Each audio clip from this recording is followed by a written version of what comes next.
How is everybody doing this great afternoon? Wisconsin freedom lovers? All right. I just want to make sure I'm in America. Does anybody still love God in the room? Does anybody still love freedom in the room? Does anybody still love America? Well, then we're in the right place then. Let's get started tonight. So my name is Orlando Owens, and I currently work for the greatest senator ever, U.S. Senator Ron Johnson. Let's clap for Ron Johnson.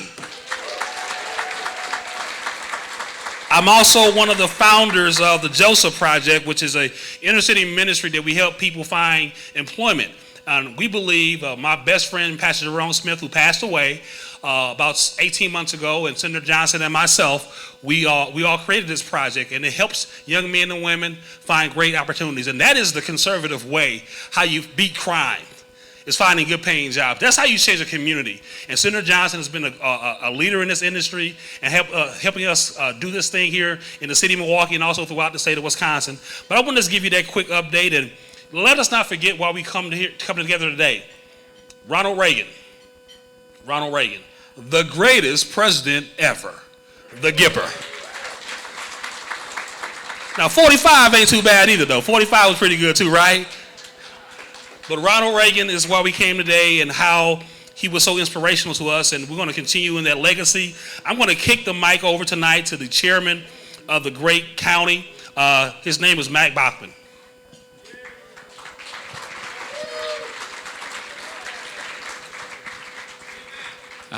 Thanks, Orlando. I love his openings. I've heard that a lot. I love it. He inspires me every single time. Hey, I want to use my time tonight just really quick. On your table, everybody should have one of these. Just for sake of time, I want to make sure that I recognized every single person who has come tonight as a guest to speak to all of us and to spend this evening with us in encouragement as we move towards the voting, okay? So that's the first one. And second of all, on your tables, you have a Chairman's Coin recipient letter. What we did as a county party about a year ago, we came up with an idea to create a coin for the chairman to hand out to people that have done big things and helped us in this county in service, and were examples of the kind of people that we want to follow or be part of because they're actually protecting America by protecting our counties, which is pretty fantastic. So with that said, as you all know, I do not like speaking about myself or telling you about myself. I rather focus on honoring those who do the hard work that makes our party great and helps me be able to achieve the things that we achieve. Without that community, we couldn't be successful. With that said, I just wanted to quickly run through the names so that you knew and I could publicly give them credit. I will give them their chairman's coin later. For the sake of time. First person we had given earlier this year was Michael Stoddard. He's on our exec committee. Duke Lang, Charlene Stoddard, Joel Brazil, Rachel Lang, Lynn Betzold, Dr. Jeremy Bischoff, the guy who makes me be able to walk around. Next ones for tonight are Sarah Bockland. She's our election chair. Scott Miller, Diane Yoakum, U.S. Senator Ron Johnson. I know there might be questions there because he's not from our county, but he has done phenomenal things for us, protected us, and we're so happy he's our U.S. Senator. And I couldn't be any more happier to give him this award. And on a side note, he has shown up to St. Croix County every time we've called him, no matter what's going on. And if you want to know about promises, he has kept his promise to always show up to every one of the events, and that's pretty fantastic. So just want to thank him for coming tonight. Ready Randy's, the place we're in today, Ready Randy took a chance on this chairman, hat in hand half the time, but he always believes in my crazy endeavors and my thoughts, and I couldn't hand it off to him and his team. They have been so fantastic for all of us. Erin Gerlach, who helped organize this event tonight, did a phenomenal job. I could not have done this without her. I know she doesn't like the public praise. However, I would be remiss if I didn't mention her name. Mike Grajeda, you may know him. Mike is always right. He has been a phenomenal individual. He's a podcaster. He's also showing up to every single one. Yeah, I was looking for him. He showed up to every single one of our events, and he is, in my opinion, the new newspaper for our local community. So I really thank him for all of his investment. Sheriff Scott Knudson, for those who don't know, some know the story. When I became chairman, I had a very short time from the time I came on to the time I went to our first fair. And I did not want to be the chairman that got a Coke thrown on the senator. And so I was sweating, not knowing what to do. I called the sheriff's department, and the sheriff's department showed up. And Scott Knudson made me comfortable. He made me relax, and his deputies came out, and they made it a phenomenal fair for us. And I couldn't thank him more for all of his service he's done to this county and for every time that we've ever called him. So, Scott Knudson. Michael Rowland. Michael Rowland is also another podcaster. Really quiet, reserved guy. He's sitting right there looking at me in the middle. Big beard, getting ready for Christmas there with that beard. But anyway, with that said, he has been fantastic. He's helped candidates. He helped our debate. He's going to help us be able to get our message out to our county through video and through the radio, TV, internet, whatever else we need to do. So thank you very much, Michael. I appreciate it. And Eric Toney, I always say this, Eric Toney has not changed from his message or deviated from his message from the first time I met him.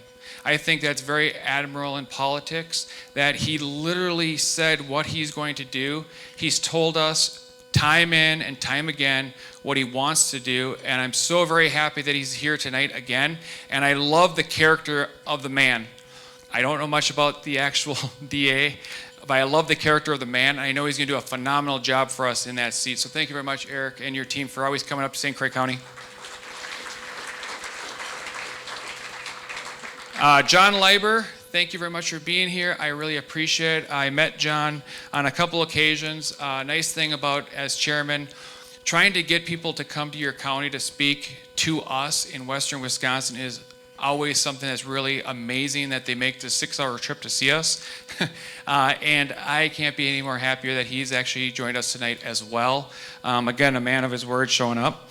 Amy Loudenbeck, I was amazed by her message. Amy, I was so inspired at the Liberty Fest in Eau Claire.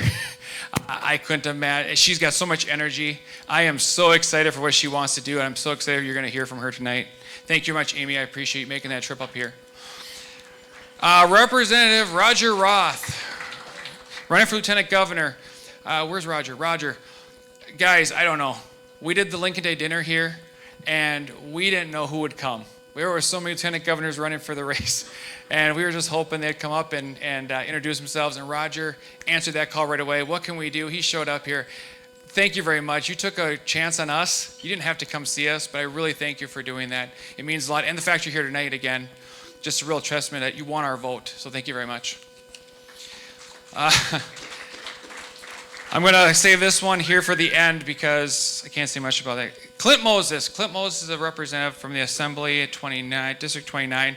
Another one of those fantastic guys, shows up at the parades and helps me walk in there. He's just been a fantastic guy. I really enjoy his company. Justice Dan Kelly couldn't make it tonight. However, just a phenomenal Supreme Court justice, and he's come here on a couple occasions. I just wanted to thank him publicly for making the trek to us as well. Mark Carlson, everybody in this room from St. Croix County knows him as Mark St. Croix. He has been my right-hand man. He and I drove to Waukesha together, 8.5-hour trip on Labor Day. The man always answers the call, and I just have to thank him publicly for everything he's done for me and for you. And he hit every single one of his doors in his neighborhood, for his constituents 3 times, and won the county board by 20 votes. It really shows you what kind of guy he is and how much he really wanted to be the representative. Thank you, Mark.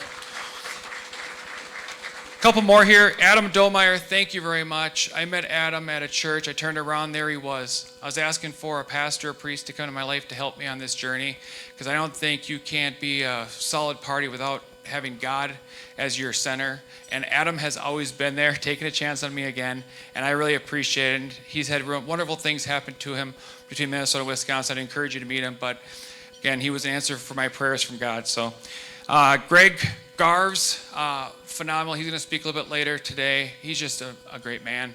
I'm excited for you to hear from him, and I wanted to give him credit because he does so much for the New Richmond and the Hudson area. Kendall Qualls, if you know him, you'll meet him a little bit later. Look up his story. I am just so happy he's here from Minnesota to spend time with us. From Minnesota to spend time with us in New Richmond is phenomenal. Sheila Qualls, his wife, is also here. You can hear from her a little bit later. You can also read about them in your handout. And the last but not least is Orlando Owens, everybody. Orlando Owens. Here's what I'll tell you about Orlando Owens. Orlando Owens answered the call to come to our first fair. Orlando Owens spent time at our booth. He hung out with us. He went to the rodeo. He went to every single one of the dirt things that were going on. And people loved their Orlando out there. And everybody was coming to our booth saying how much they liked Orlando. So I couldn't be happier to have Orlando here as our MC tonight. I am just blown away that he was able to make the trip up and wants to spend time with us. So thank you very much, Orlando. With that said, I'm going to close with this. The most important thing in St. Croix County is always going to be community. It's always going to be people. And it's always going to believe that our neighbors are going to be our best assets and our best allies as we look to continue to protect our county and, more importantly, own this county so you can help your legislators do big things. They cannot do this without you. Everything starts at the grassroots level. And as chairman, there'd be no me without you. So again, thank you for coming. Enjoy the food, and we'll talk a little later. Thank you very much, everybody. Okay, you're all eating. However, we're going to have grace done by Adam Dommeyer. I just introduced you to him. So, Adam, thank you. Thank you, Matt. If everyone could bow your heads. Heavenly Father, we come to you in Jesus' name, the only name under heaven by which we can be saved. And we boldly declare that, Lord, as your word says in Hebrews 11, that we come boldly before your throne of grace, knowing exactly what we are asking for you in this day and in this hour. We ask, Lord, that you will watch over our state. Forgive us for what we have done, for our sins in this state, Lord. We seek your face. We come humbly before you and ask that you forgive us for our wicked ways. We ask that you hear us from heaven and that you will heal our land, just like it says in 2 Chronicles 14, God. So we come before you, and I thank you so much for watching over every person in this room right now. I ask that you touch everyone where they're at, Lord, no matter where they're at or what they're going through. May you just let them know that you love them. And I ask, God, that you unite us as a people today, unite us as Wisconsinites, as Americans. And I ask, God, that you bring healing to those in this room, Lord. Christless conservatism is baseless. So we look to you, Lord, as the foundation for every single thing that we do. We ask that you bless this food to strengthen our bodies, God. Ask that you watch over every single speaker tonight, Lord. Give them the words that you know that they need to speak in the moment that they need to speak it. So I just pray a blessing over this evening tonight and every single person in this room. I pray this in Jesus' mighty name. Amen.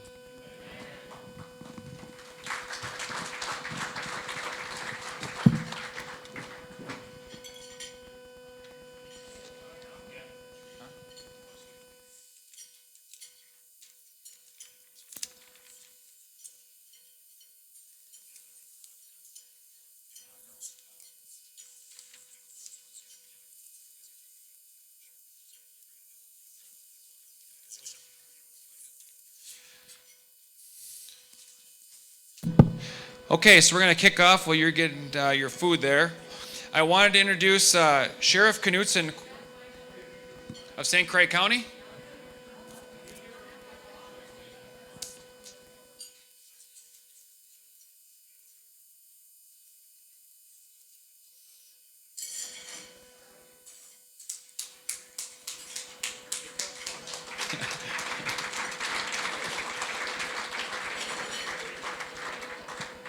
So I quickly shared that story about Sheriff Knudson, but I cannot say enough about what he has done.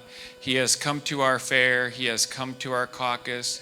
He shows up and helps. He always has his deputies there. And the one thing that you guys probably don't know about Sheriff Knudson, which I find very fascinating, I don't know if you know, but you can actually schedule a time with Sheriff Knudson and go sit down in his office or take him out and actually talk about the issues that are bothering you in this county. I think a lot of times we look at them as law enforcement and they don't look like individuals.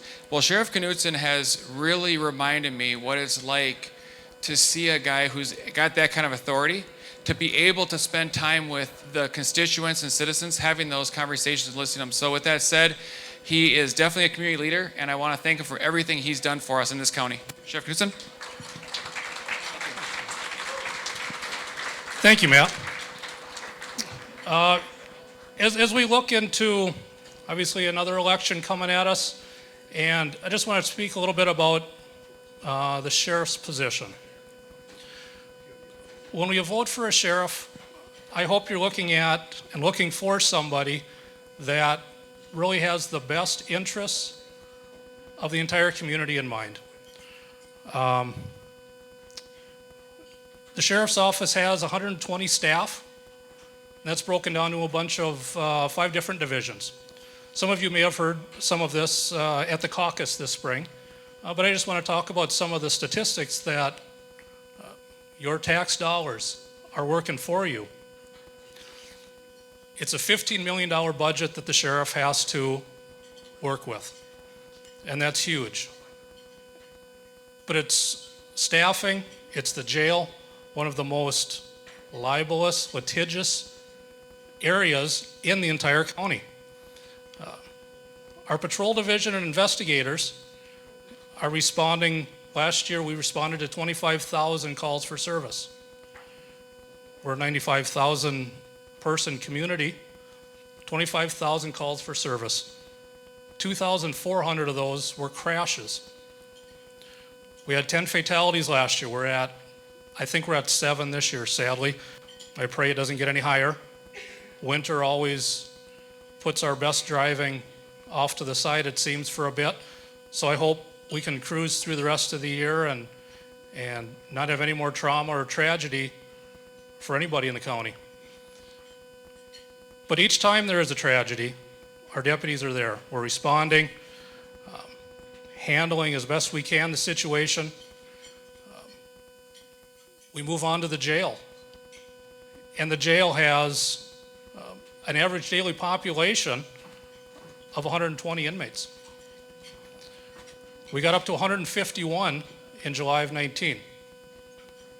We can house up to 180. We book about 2,500 individuals each year pass through the jail. And the jail, for anybody that is not familiar, it's a city within a city. There's $500,000 worth of contracts that take place in there with medical, mental health, meals. We have to do schooling in there, trainings. And the staff in there does a wonderful job. But one of the areas that you've heard time and time again is mental health. Mental health and substance abuse are 2 things that probably touch everybody's life in this room, either through a family member, a friend, a neighbor. They see it down the street. Those are 2 areas that we continue to struggle with, society continues to struggle with, and one of the things we got going this year, something new, the Sheriff's Office has been working with behavioral health, Health and Human Services, where we now have 2 individuals that go out and respond when people are in crisis along with the deputies. That's something new that we've tried this year. It has been working quite well. Many times when that happens, we're able to find local resources or family and divert somebody from an emergency detention which takes them across the state. So mental health is a big thing that we continue to work at. Some of the other duties for the sheriff is court services, tending to the courts. We had 343 transports last year. And that was bringing people to and from other areas, state prisons, other counties. We have a very active court services unit. Our dispatch center, that's the 911 call. That's the area that your first voice that you hear for trauma, for calling for assistance. Last year, the dispatch center in St. Croix County took 29,000 calls of 911.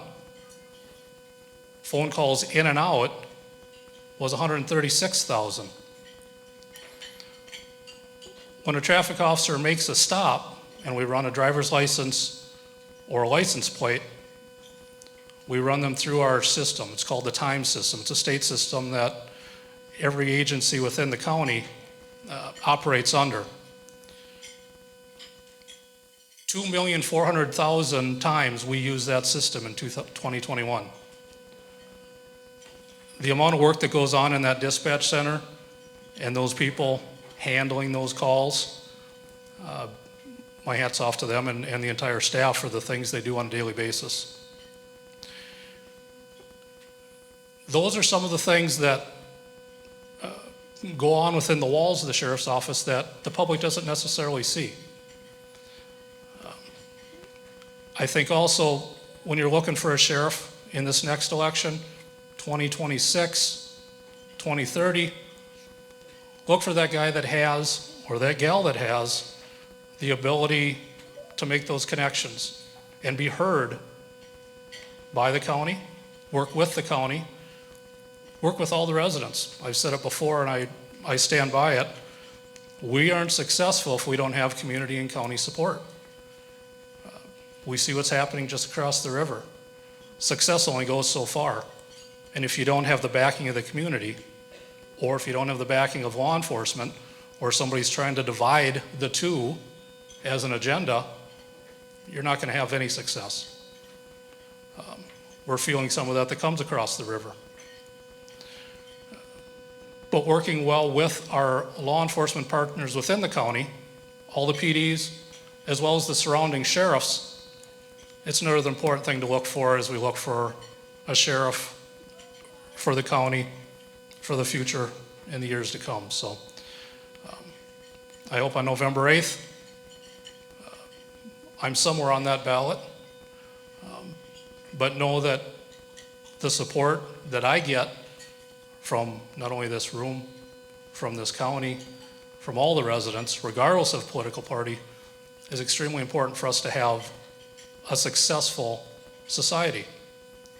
And again, we're seeing those areas that are breaking down, and success, it's driving residents out of those inner areas to our safer areas. So we're safe because of you guys. We're safe because of the officers that we have in the municipalities and the deputies that we have on the street. So my great thanks to each and every one of you for always supporting your local law enforcement.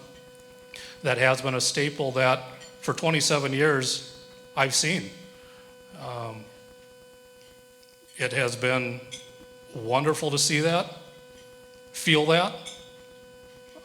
Still going out, I can rarely get to my wallet before it's paid for if I stop for lunch in uniform.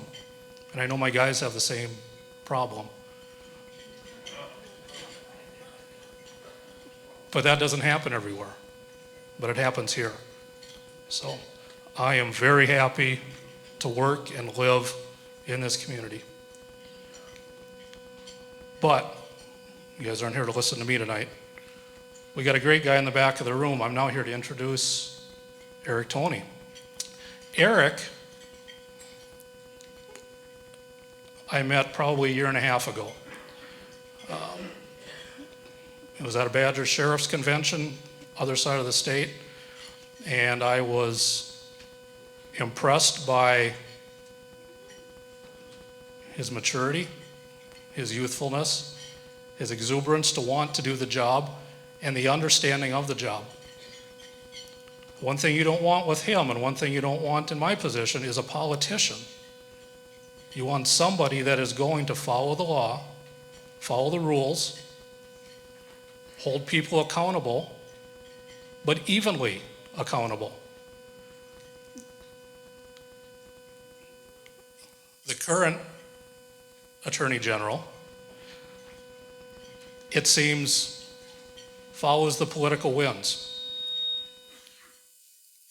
we've been on the receiving end of that. So in Eau Claire, we talk about DOJ, Department of Justice, and DCI, Department of Criminal Investigations. So the DOJ is run by the Attorney General. One of those divisions is DCI.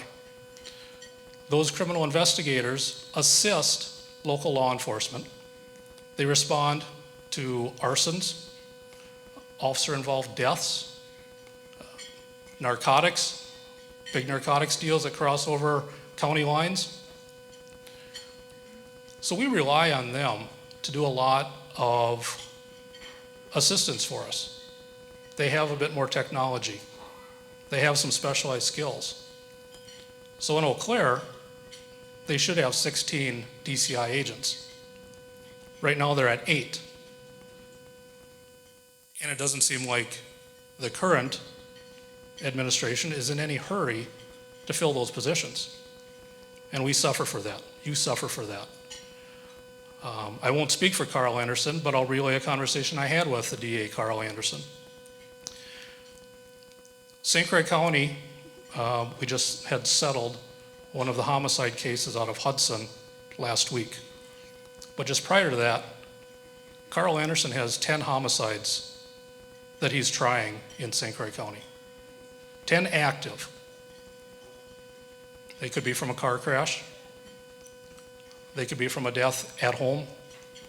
They could be at one of the extremely public critical incidences, such as the one in Hudson 2 years ago, or the one on the Apple River that we have going right now.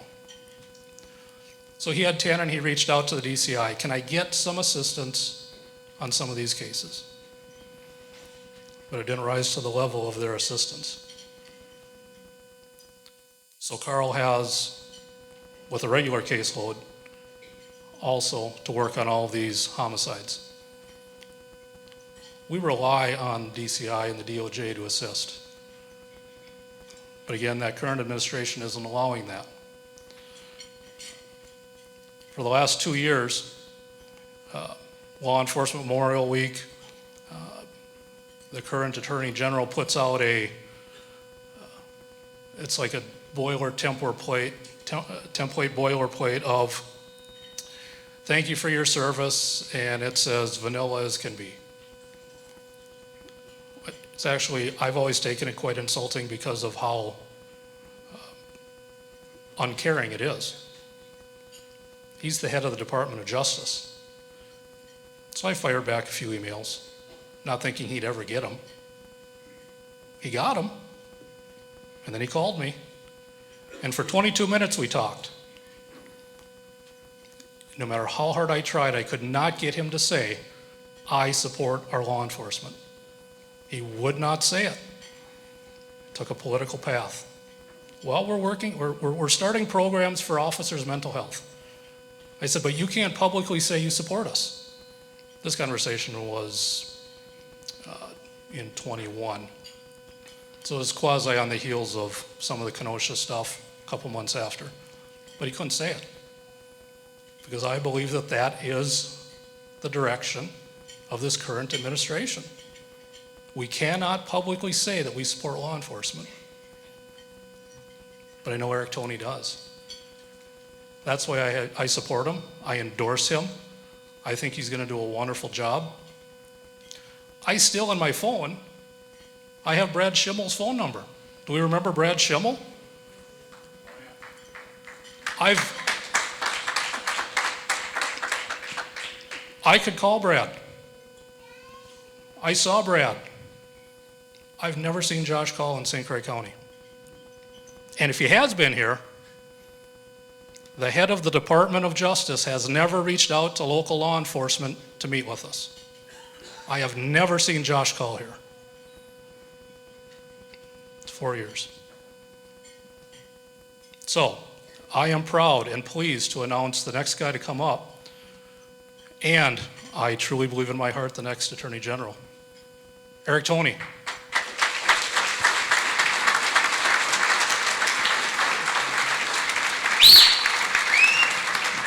Let's go!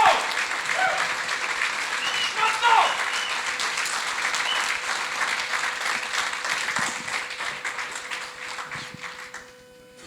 let's give the sheriff one more round of applause. You know, we have amazing sheriffs across Wisconsin. They have so much on their plate. And we recently lost one of those sheriffs, Ron Kramer from Eau Claire County, who was so well regarded here in Wisconsin. And you've got another great sheriff here in St. Croix County. And it is great to be back here with all of you. I've lost track, actually, how many times I have been here with you. And I could not be more proud to be in this race for Attorney General for many of the things that the sheriff just said. And many of you have heard why I got into this race. We all remember when Tony Evers condemned and convicted that police officer in Kenosha with no facts. Who remembers that? And it wasn't just that he had no facts, he was wrong. He said Jacob Blake was unarmed. Well, he was armed with a knife. And do you know who was doing that investigation? Our Attorney General, Josh Call, with those very DCI agents that the sheriff was just talking about. And they knew a knife was found that very day of the shooting. At minimum, the next day, August 24th, Jacob Blake admitted he had a knife. He admitted it again the next day, 2 days later. And Josh Call still said nothing. He would not speak out against Tony Evers because he was playing politics with public safety. And then we all woke up on August 26th, 2 people were dead, and Kenosha was on fire. Finally, our Attorney General spoke up. Too little, too late. He failed during one of the most consequential public safety moments in recent history in Wisconsin because he was playing politics. I've done officer-involved death investigations. At minimum, he should have said what the governor just said is not true. There are more facts. We will protect the integrity of the investigation. Remain calm. But he said nothing. And then he did worse than nothing. Because similar to the conversation the sheriff just relayed, there was another one in 2020 where a group of our sheriffs were asking the Attorney General, please say something supportive publicly for law enforcement. And he said something to the effect of, I'm not going to take sides. Well, like all of you, I will take a side and proudly stand with our law enforcement here in Wisconsin. Because for me, this is personal. My dad spent over 30 years as a police officer retiring with our sheriff's office. I know what it's like to not know if my dad's alive. I know what it's like to sit across from the family of a murdered state trooper that gave his life to make sure others would go home safe. People that he would have never met. And our top cop can't even stand publicly with our law enforcement or privately in a conversation with a sheriff. I will not stand for that, and I know you won't either. Because we need an Attorney General that is going to make public safety the #1 priority here in Wisconsin, not giving it lip service like Josh Call. We have a historic violence and drug epidemic. Over 20 children have been murdered in Milwaukee this year. Earlier this week, a 5-year-old shot and killed in Green Bay. Slow-moving mass shooting going on in parts of our state. And our Attorney General's response, defunding police and prosecutors. You know, someone like Mandela Barnes talks about defunding the police. Josh Call just did it at our Department of Justice with those DCI agents. And prosecutors, your DA, relying on those assistant attorney generals, he gutted it by about 30% earlier this year, leaving positions unfilled. In our crime labs. So how many of you, if you say to your boss, this is my #1 goal that I'm going to accomplish, and you fail, what do you think is going to happen? You're going to get fired. Exactly. You're going to get fired. Josh Call's #1 campaign promise when he ran 4 years ago, fix the crime labs. And I'm going to tell you why. Because he's failed. In comparison to Brad Schimmel, he's taking longer to test most categories of items, including DNA, despite taking in and testing thousands of less items. He's failed at his #1 campaign promise, and even PolitiFact rated that statement as 100% true. Josh Call has failed us, but he says he's proud of his record on public safety. Does anybody think that's a record to be proud of? Well, you know who does? Josh Call. And he says that's his number one priority. I'm pretty frightened about what priority 2, 3, and 4 are if he's failed at his number one priority. And Josh Call has called me a radical, an extremist. And do you know why? I am committed to enforcing the rule of law here in Wisconsin. Not just when I agree, not just when it's popular, because the rule of law, it's what separates America from so much of the rest of the world. That you can walk into any courtroom here in Wisconsin and have the law applied to your facts equally. Equal justice under the law for all. Not just when the prosecutor or the attorney general or even the judge would agree. We don't inject our personal opinion into the law. We leave the lawmaking for the legislature, not activist judges and not an activist attorney general. And does anybody remember what the Republican Party was founded on? Ending slavery. Somebody shouted it out. I have the privilege of being the district attorney for Fond du Lac County, the birthplace of the Republican Party with Ripon, Wisconsin. Our party fought to end slavery in America. And do you know what some of us were called then? I don't think anybody here was alive, at least radicals. Radical Republicans for wanting to end slavery in America as we fought Democrats. So like all of you, I'm proud to be one of those radical Republicans fighting to enforce the rule of law. And that record as a district attorney, president of our Wisconsin District Attorneys Association, a bipartisan group of prosecutors, am proud to be law enforcement's choice. 60 of our 72 sheriffs have endorsed me. Democrats, Republicans, independents, all across Wisconsin have seen those public safety failures of our Attorney General and know it's time to turn the page, retire him to private practice, and elect a prosecutor and not a politician to lead our Department of Justice. Now, when we talk about private practice, our Attorney General was challenging our election laws in federal court. And in 2016, he was representing Hillary Clinton in the Wisconsin presidential recount. And this is what he argued in court. He said, we need to do a hand recount because humans can better tell the intent of a voter than machines. Does that sound like how he talks now? He is like a plastic bag in the wind, depending what direction the liberals want to push him on that particular day. And he has failed us. And we need an attorney general, not just that stands with our law enforcement, that stands with all of us here in Wisconsin. And I have now visited all 72 counties. I've put over 90,000 miles on my Jeep. On Thursday, we got up at 5 in the morning, 721 miles, 11 hours and 36 minutes and some odd seconds in the car to close out visiting all 72 counties. Because if you want to be our attorney general, you need to see our entire state. And I can promise you this, your sheriff will never say he's not seeing your attorney general here in St. Croix County with me leading our Department of Justice, because you might get tired of seeing me. But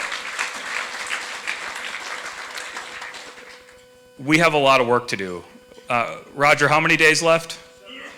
17 days left until Election Day. And I can promise you this, I will not wake up on November 9th and say, I wish I had done more. I wish I made more phone calls. I wish I made more events. I wish I did more.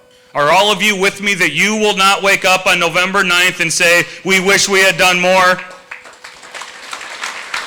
And so, this is what we need you to do. Talk to your friends, talk to your family, people at church, at the gun range, at the bar, at dinner, wherever you might be, to tell them why we need to elect conservatives up and down the ballot, because the contrast could not be more clear. Even talk to the person in the bathroom stall next to you if you have to, because every vote counts. 17,000 votes separated the last attorney general's race. And I can tell you, having visited all 72 counties, you exist across Wisconsin. And it's not just you, it's everybody having those conversations. And if you do that, we will win. If you don't, I make no promises, because I can guarantee you the left is not going to slow down. They're going to scratch and claw their way to the finish line. And so we need you to help carry us across the finish line. And my promise to you is this. I've had people threaten to shoot me, had a guy threaten to cut my head off, shave my eyebrows, and mail my head to the media.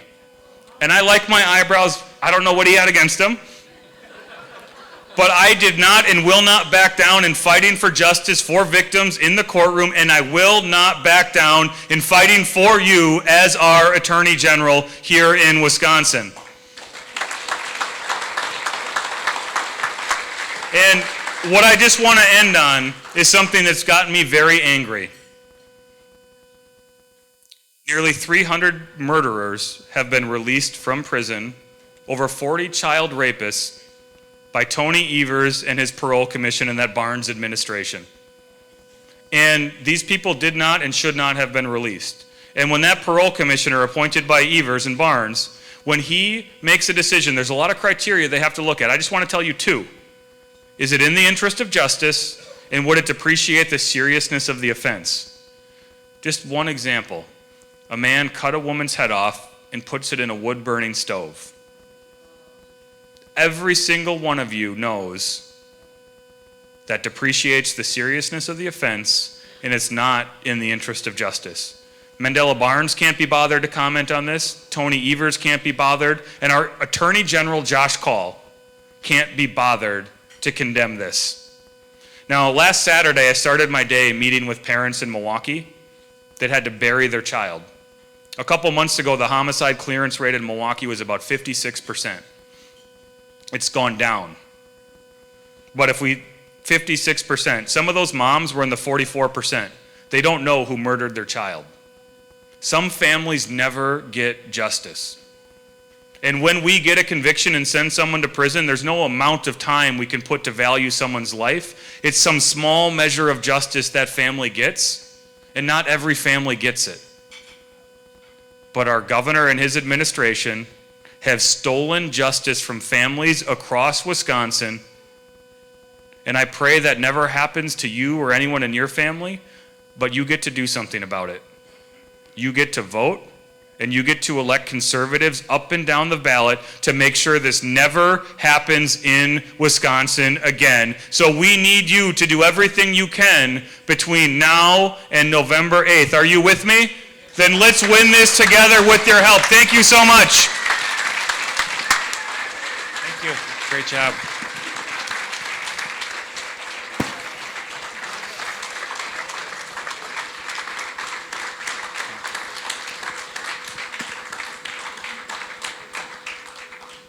Well, thank you very much. Appreciate that.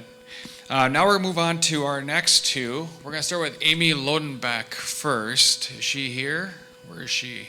Here she is. I don't know. You guys all know me pretty well. Some of you call me Matt the sign guy. Other people wonder why I show up at their house at 12:30 at night to put signs up. Well, I'll tell you what. When I go, yeah, that's right. I got Ray out of his pajamas to put his signs up with Matt Russ. So he was so excited. He took his jammies off, put his pants back on, and showed us where to put the signs up. His wife let him know, woke him up. That's how excited he was to get a Michaels sign and a Johnson sign out there. So, I saw Amy here the other day. Wow, she's got a lot of energy. She put me to shame. I think you guys are going to be in for a treat here to hear from her. Amy Loudenbeck. Well, thank you.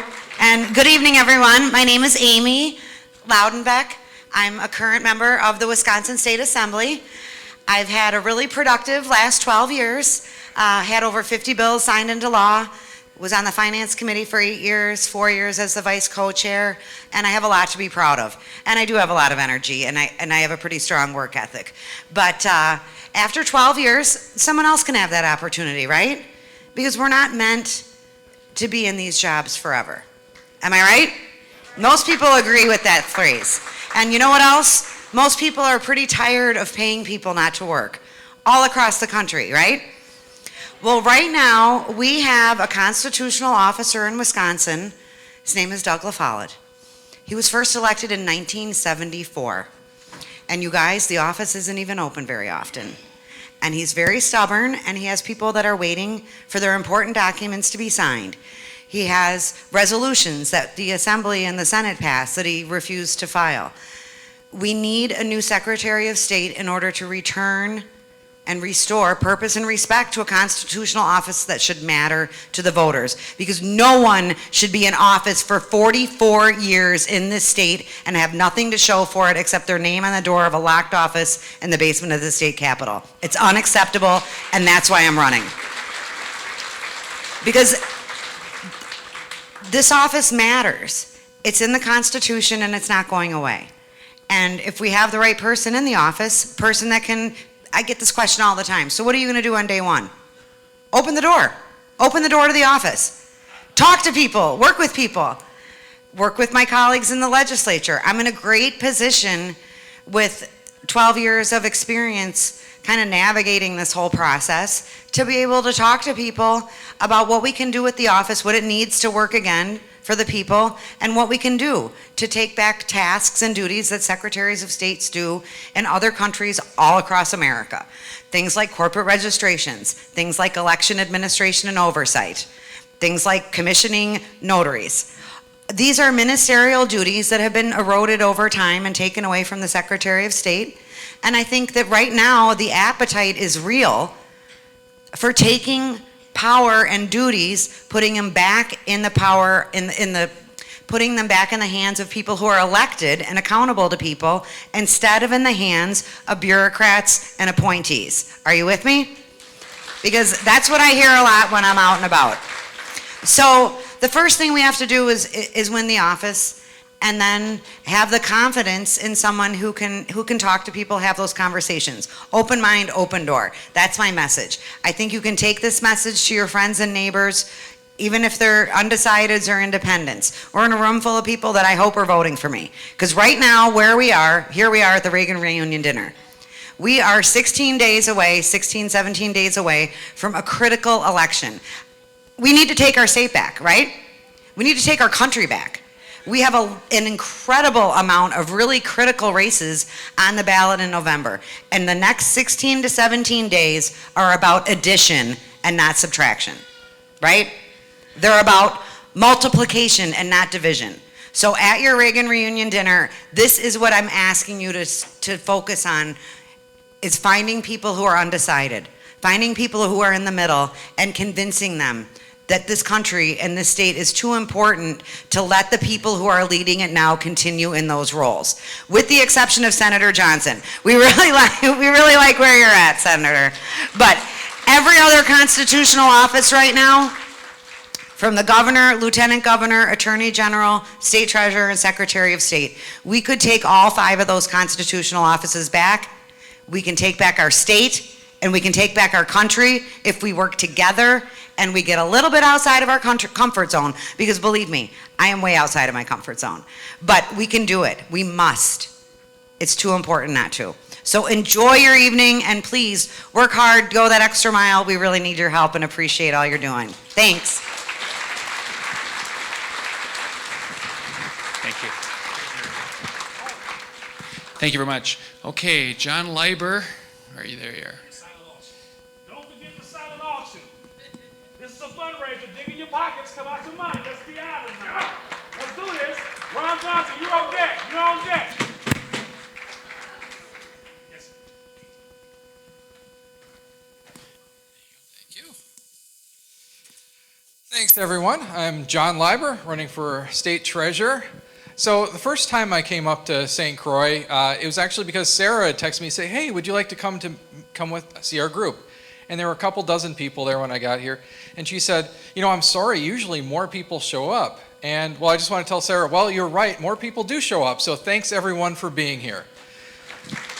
Yeah, it's a great turnout. And I do want to make a special note. So as you know, I did have a primary for state treasurer, and unusually, my primary opponent's here, Orlando Owens. And it's really great. Even though he's not running for office anymore, he's taken the time up to come up here, support me, support the ticket, and make sure Republicans win this November, because we just have 17 days left. And this is really a sign of how we all have to unify and get behind the ticket. So let's give Orlando a round of applause for coming all the way up here.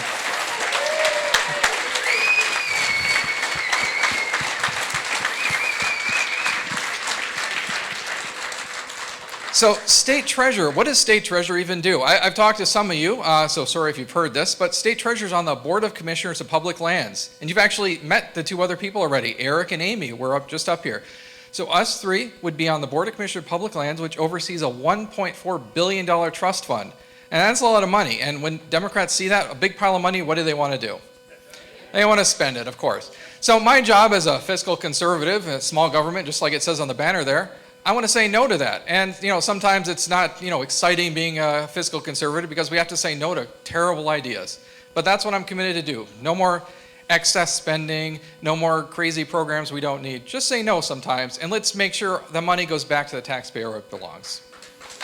So, thanks. So I'll leave you with this message because I want to hear Ron Johnson speak just as much as you guys do, right? So 17 days left to the election. Let's make sure we get out to vote. But remember, there's a lot of Republicans on the ballot, so make sure we vote all the way up and down the ballot. Because there's a lot. And every election, some people stop at the top, and we can't have that. We need to make sure every single Republican wins this election. Legislative, executive, and sheriff. See, where's the sheriff? Still back there. Yeah, we have to make sure we're all winning, so let's make sure we win together and win as a team. Thanks so much, St. Croix.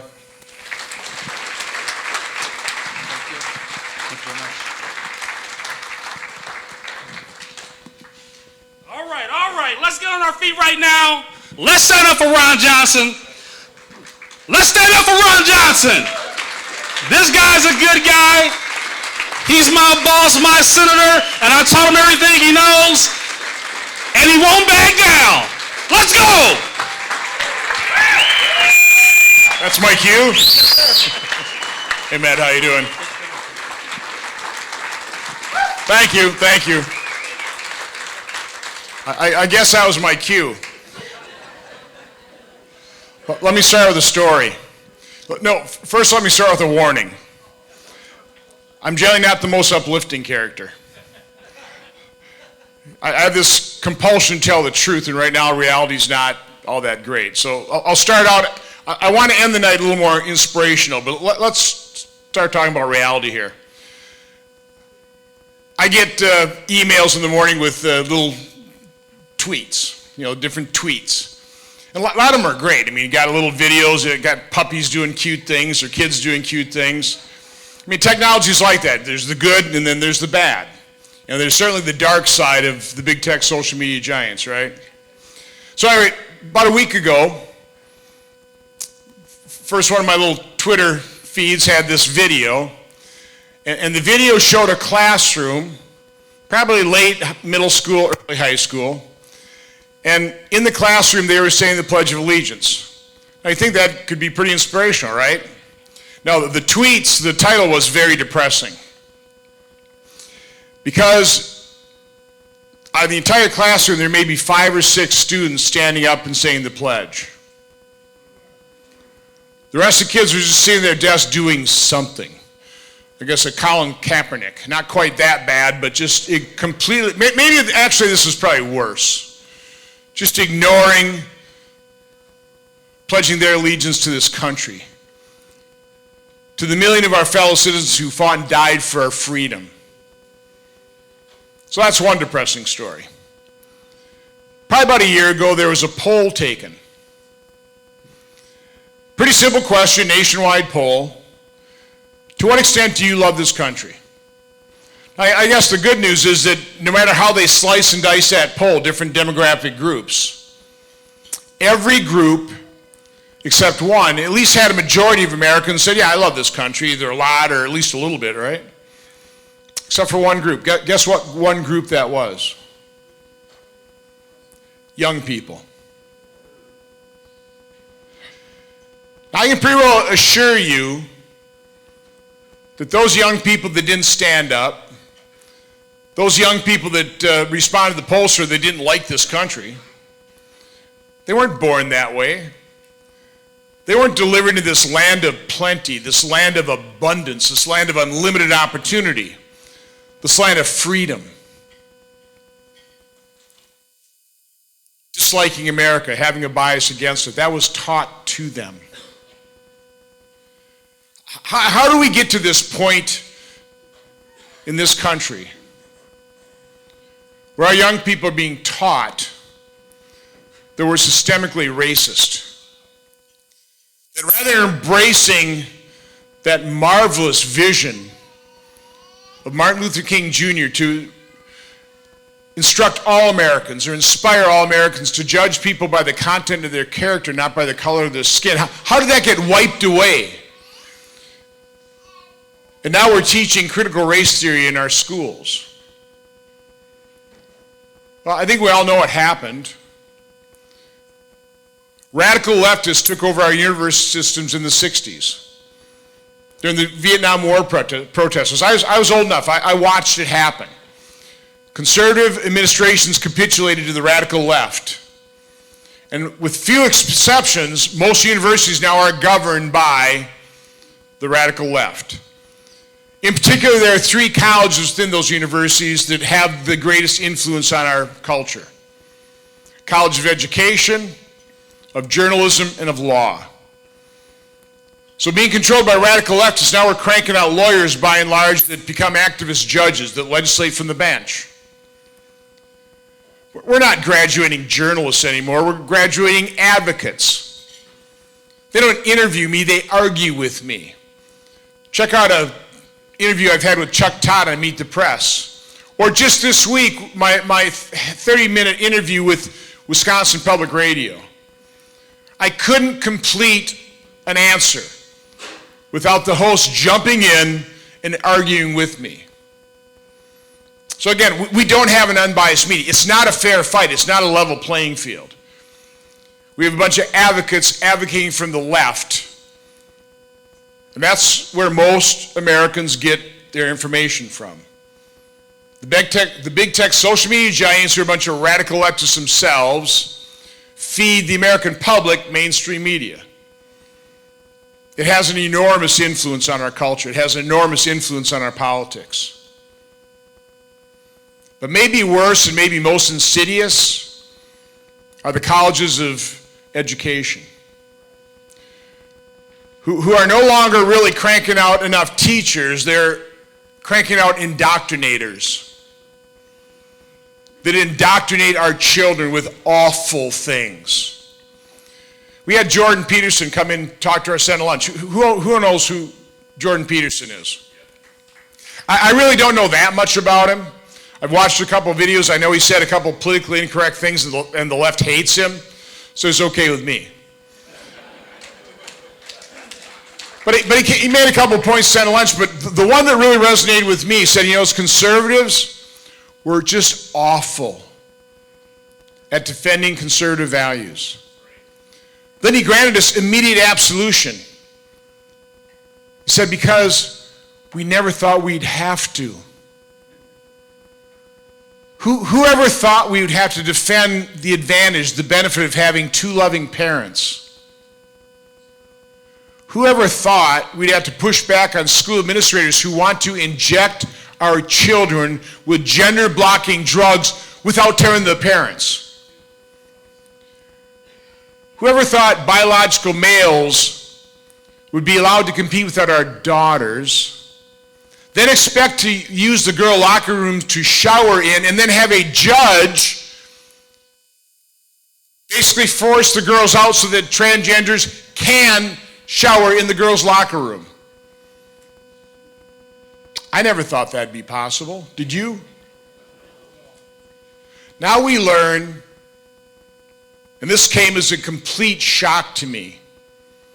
Now we learn that there are doctors in Wisconsin and parents granting permission to mutilate their children as minors. That's what's happening. I know a lot of people aren't talking about it because it's so grotesque and because the media is covering it up and the media is normalizing all of these things. I find that shocking. You know what? We all find that shocking. Here in this room, we all find that shocking. As I've traveled around the state of Wisconsin, I always call the list of horribles, right? The direct result of Democrat policies and Democrat governance 40-year high inflation. You realize a buck you held at the start of the Biden administration is worth 88.3 cents. If you're a senior on a fixed income, if you're any American, it's crushing you, but particularly seniors. If you're fortunate enough to have a $100,000 nest egg at the start of the Biden administration, it's worth $88,300 before the devaluation of the rotten stock market because of Biden's recession. So 40-year high inflation, record gas prices. That didn't just happen, by the way. None of these things just happened. They were caused by Democrat governance and Democrat policies. But they purposely drove the price of gas higher to force you to buy an electric vehicle, probably ignorant of the fact that we don't have enough rare earth minerals or the battery production capability to produce the batteries to be able to produce the electric vehicles. They're denying the reality that wind and solar make our grid unreliable. We can't power our economy off of wind and solar power. That's going to take fossil fuels for generations. As Eric was talking about, skyrocketing crime.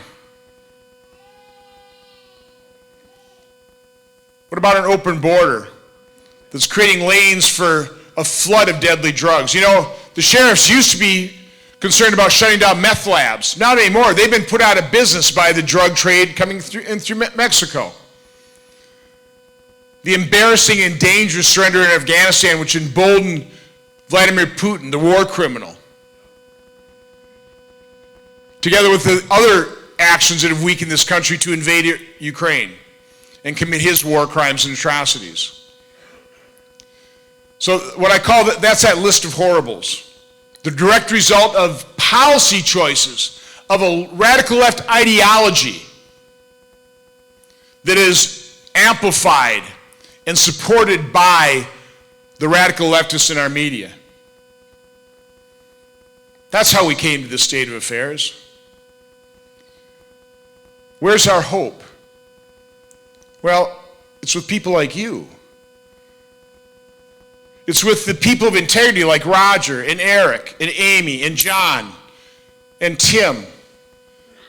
Do you understand how fortunate we are in Wisconsin to have men and women of integrity running for office?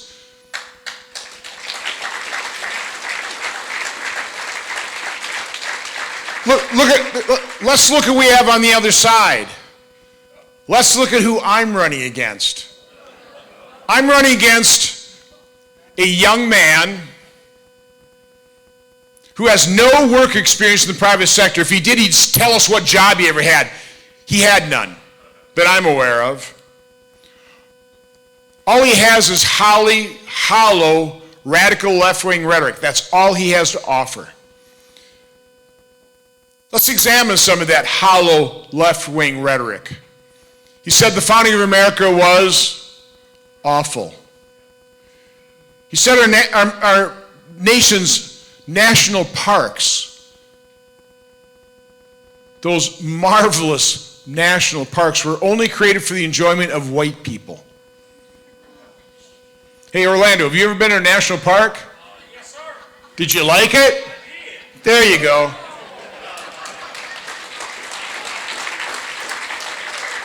Eric was talking about Kenosha.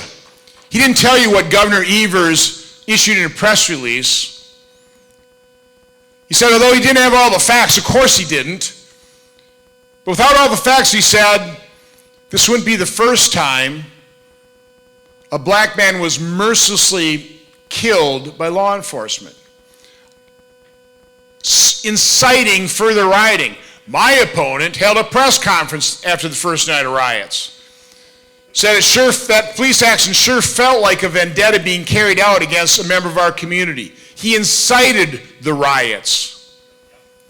Now it's being revealed my opponent tweeted in support of the Ayatollah Khamenei, the supreme leader of Iran. I was just at an event with our former German ambassador, Rick Grinnell, our former director of national intelligence. He's a gay man. He found that particularly offensive because, you know, what the Ayatollahs do, they push gay people off building tops to kill them. They murder women that don't wear a scarf. They are torturing young girls and killing them that are exercising free speech. And my opponent tweeted in support of that supreme leader. He said he wanted to be the Dennis Rodman of the war criminal murderer Assad in Syria. He'd like to get a job in our embassy in Cuba. That's such a marvelous country. Do you understand how insane this is? In a sane world with an unbiased media, these races wouldn't even be close. But unfortunately, we are operating in an insane world with a highly biased media, and we've got a real challenge on our hand here. Do not believe the Marquette poll. It wasn't reliable last time I ran for re-election. Don't believe it now. Don't assume that we've got this in the bag. This is going to be close. So you've got to do what Mike Levin told his listeners a couple nights ago. I was riding my car, I had him on. He said, I don't care how hard you worked in 2020. I want you to work harder. If you took a dozen people to the polls, take 2 dozen. If you talked to 100 people last time, talk to 200 people. Our nation is in peril because of radical leftism. These people have to be stopped. They have to be defeated. They have to experience a drubbing, a shellacking. They need to be swept from power, and it's got to be we the people that do it.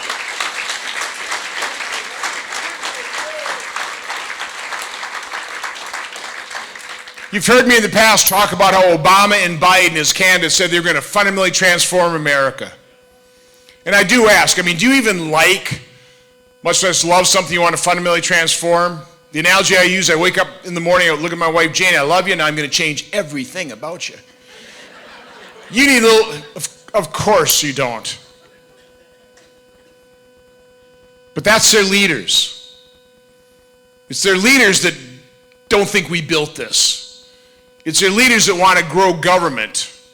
And of course they convince their followers to do so. To willingly trade their freedom for a false sense of security in a highly dysfunctional federal government. They don't have a clue what made this country great. But we do. And it is people like you. It's people like you that get up every day, that support law enforcement, that appreciate their service and sacrifice, understand the risk they're taking. But it's people like you that get up every day and you go to work and you contribute. No matter what you do, you're working, you're making this country greater. But you all use that one essential ingredient I talk about. It's what that the million, the finest among us, fought and died for. It's called freedom. And you use that freedom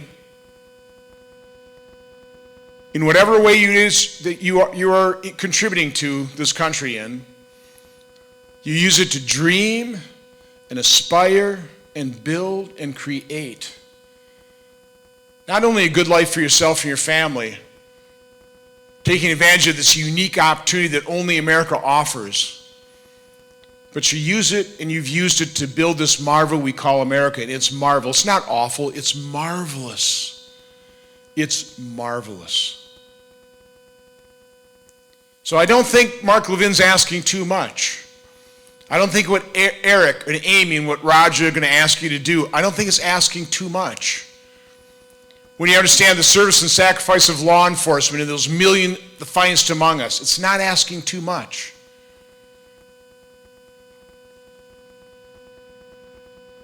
Because since our founding, every election has always been about this. As long as this nation survives, our elections will be about this. And what is this?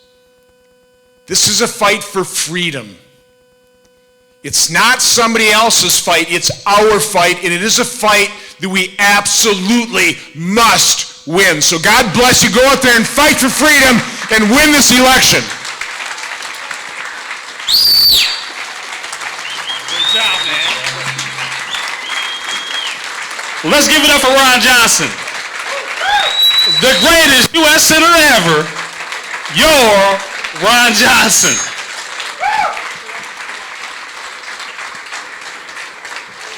And he won't back down. See, I'm honored, I'm privileged. I get to see that fiery speech almost once a week because I get to see him once a week because I'm on the staff. I've been working with Ron now for almost 8 years. And so it's my pleasure to serve you and also work on his staff. Next up to speak, and let me also mention this, let's not forget about the silent auction. The silent auction can't be that quiet. Spend money. This is a fundraiser. Don't be quiet on me now. Dig in your pockets. Let's help St. Croix and Hudson out. Okay. Next up, a guy I got a chance to meet on the campaign trail. Awesome guy. Awesome individual. He's also a servant of our country. Lieutenant Governor Candidate Roger Roth.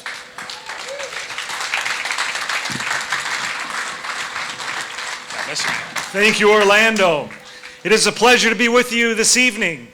I am running for Lieutenant Governor. For those that I haven't met, just a really quick brief bio. I'm a third-generation home builder.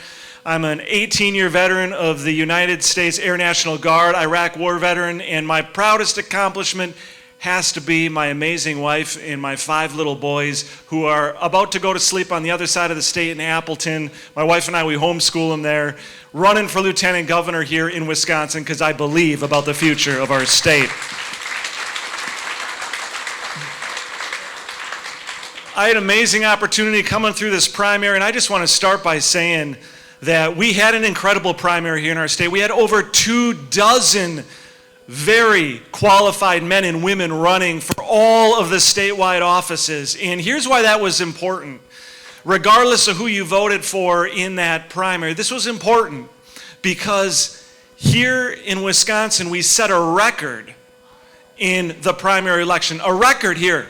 693,000 Republicans voted in that primary because of all of the work that the candidates have done across the state, getting their friends and families out to vote.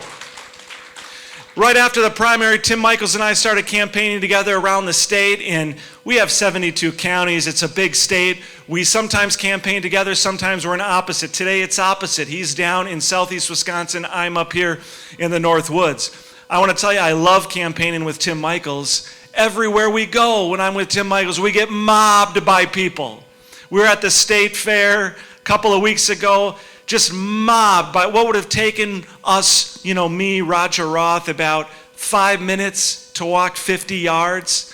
It took Tim Michaels and I over an hour. Every 2 steps, people stopped us. Tim, I want a selfie. Tim, can you shake my hand? Tim, can you take a picture with my family?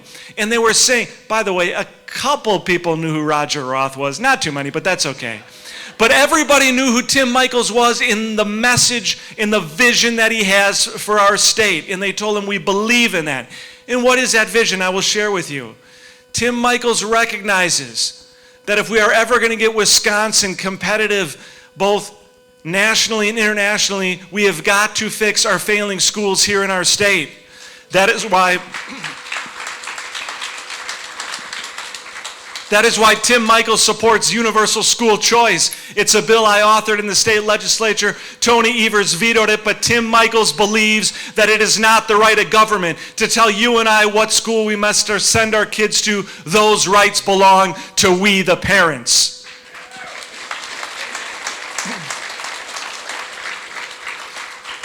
And on crime and public safety, the choice between Tim Michaels and Tony Evers couldn't be more stark. Do you know that it was Tony Evers 4 years ago when he was running for governor? Tony Evers said he was going to cut, he made a promise now, he was going to cut the prison population in half. Now Scott Walker said, Tony, you can't do that without letting out violent criminals. And what was Tony's response? He said, Scott, you're lying. Now what have we learned in these last 4 years? as Tony Evers tries to fulfill that campaign promise. He has let out, through his parole commissioner, 1,000 criminals, 300 violent criminals, over 70 rapists, 44 of those child rapists, violent criminals that he's let out. And the worst part of it is, we just learned in my part of the state from Appleton, one of the criminals that Tony Evers paroled and let out of prison just this past June is sitting in the county jail because he reoffended.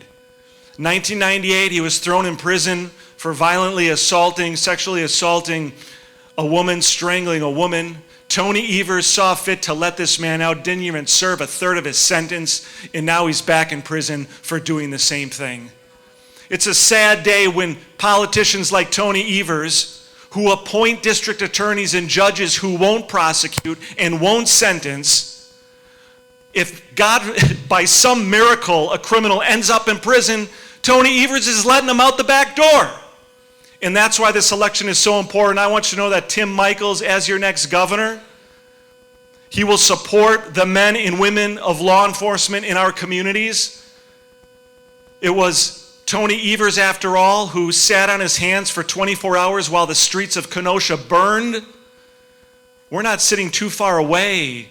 2 years ago, you could see the glowing embers across the border here. Tony Evers sat on his hands 24 hours before he sent in the National Guard. As a 12-year veteran in the United States Army, Tim Michels will send in the National Guard the moment violent protests threaten to destroy our communities.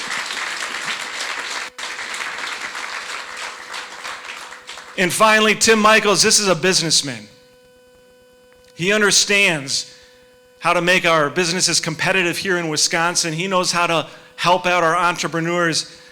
And he is going to help fix the economy here in Wisconsin, fix this out of control inflation of Tony Evers and Joe Biden the same way Ronald Reagan did it over 40 years ago, and that's through generational tax reform.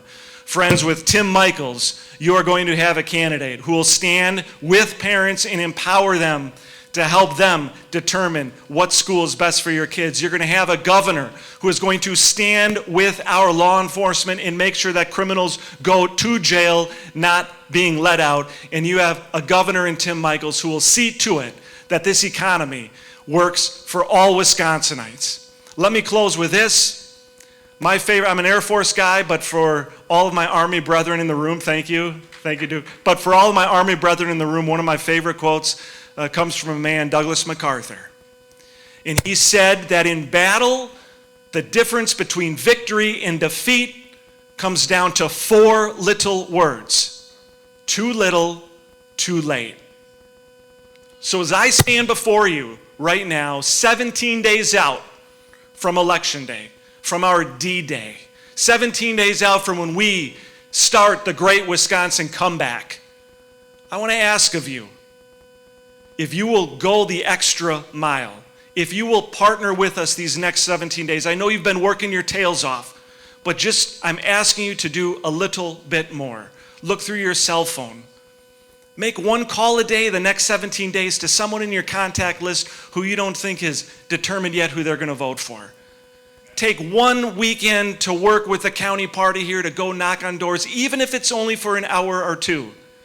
Elections in Wisconsin are determined by 20 or 30,000 votes.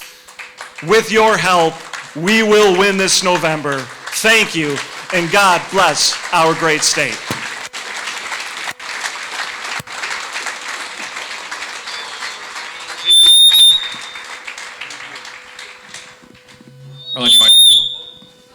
Orlando, you want to do the update?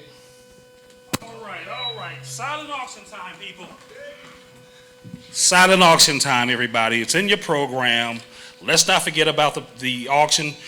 We are trying to fundraise. Some of the prizes are a Fireball bucket, Packers jersey, American themed basket. So look in your programs and find out what you like. Then ask your wife, can you go bid? If she says, no, you can't bid, tell her you're going to the bar. Okay? So with that being said, I'm going to have our chairman come up again. I want to make certain we do a plug because you all, the county parties are, come on up, my friend, come on up. The county parties are funded only through fundraising efforts and identifying candidates. That is the function of your county party. So if we don't provide funding and support for candidates and programs like this, we don't have a county party. So with that being said, here you go. Amen. Thank you very much. Appreciate it. Okay, so I'm going to step back over here. All right, so for most of you who are here, you know me by now. You've seen me write emails. You've seen me post things on the internet. You see that I try to focus on the positivity and the message that I believe is coming from our community. I have the opportunity to travel a lot of times 5-7 days a week, sitting in people's houses that there are people here who have done it. I sat with you at your kitchen table. We've talked. I sat in your farm field.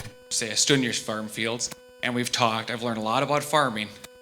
I've seen the stuff in your pole barns. I know what you guys care about. And the one thing that I want to do in this part of this section is to recognize somebody who has given a lifetime of service to our county and St. Croix County. With that said, we do have a special representative, Clint Moses, with us today, Assemblyman from District 29. He's going to do the presentation of that award to our winner this year. So last year, I gave the 2021 Keel Award of Excellence, that's what I called it, to Diane Keel at a Green Mill event, because I really do believe that our community is stronger when we honor each other and we give shout outs and we literally look to these people as those inspirations for us. So on your things there, it's got a little bit of write up on the chairman's coin. But this year, we have a special guest here with us who we'll be giving that award to, but Assemblyman Moses?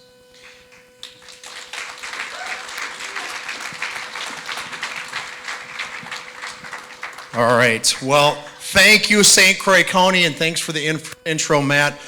Those of you that don't know me, I am Representative Clint Moses. Hey, up there, I didn't see you. Don't tell any stories, right?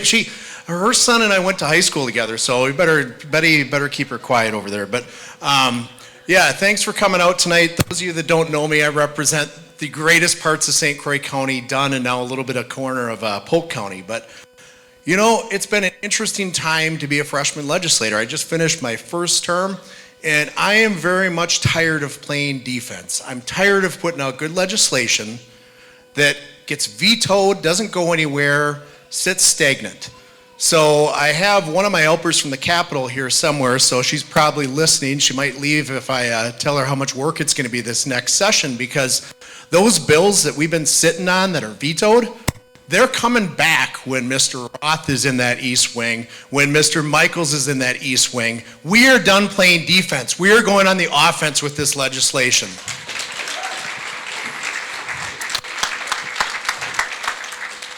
Let me jump in a time machine and go back to 2020. Many of you probably don't want to think about 2020, but it wasn't that long ago that we would have had to show a vaccine passport to be sitting in this room. And we'd have to have little X's on the floor. And I'm reminding you of this stuff because right now, the opposition, the Democrat Party, doesn't want you to remember this stuff. Right now, we could be sitting maybe 2 or 3 at a table, take your mask off to eat, and then put it back on, which is kind of ridiculous. But I did a lot of legislation that gives you medical choice. Now, they want to use choice against us. That's, yeah. I mean something different, where you get to decide for yourself what treatment is good for you, what's not. Vaccine mandates, vaccine passports, all this stuff. And they want it to be distant past. Don't even think about it. Don't think about inflation and how much the gas costs to get here. Or, you know, those of you that know I raise beef cattle, how much my feed bill's gone up in the last 2 years. Those of you that are thinking about maybe filling your propane tank. Do you know that the 7th Congressional District uses the most propane per capita of any congressional district in the entire country? So that is an absolute big deal. Many of you, if you've heard Congressman Tiffany talk about it, that's a big concern. We need to open up some of these, like in Wisconsin, Line 5, to get energy independence back in this country. Now, Your chairman said that I had open mic night all night, and I know you guys are not tired of listening to people talk at all. But, you know, I want to think about the reason you guys are here tonight. Why are you here? What's important to you? Obviously, something's important to make you motivated to spend a Saturday night listening to a bunch of politicians, as entertaining as we may be, sit and preach and talk to you. You know, for me, I think about why is it I ran for office? Why is it I served on our local school board? Why is it I volunteered in my community?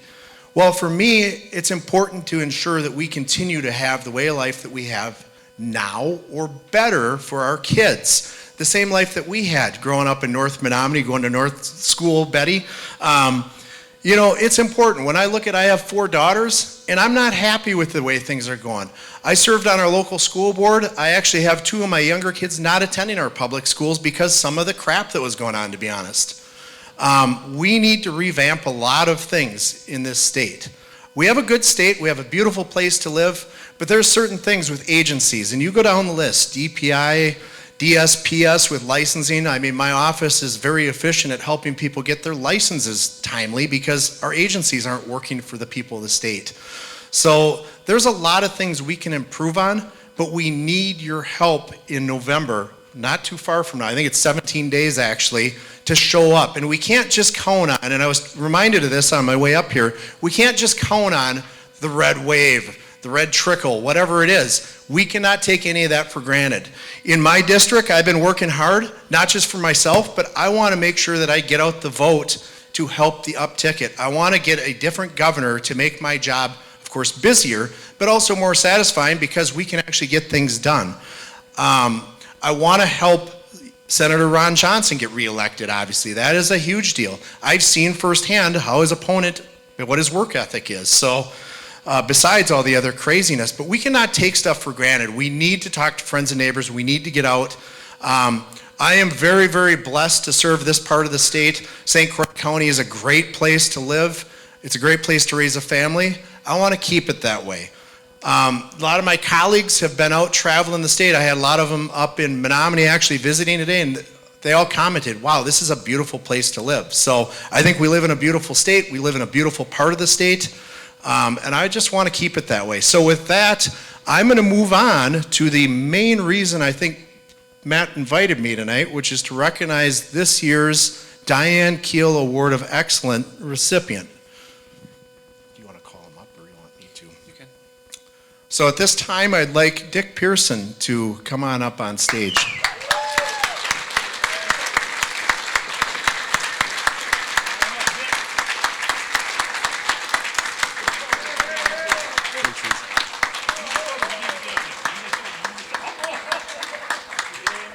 Trip on anything. Nice to meet you in person, by the way. Good to meet you.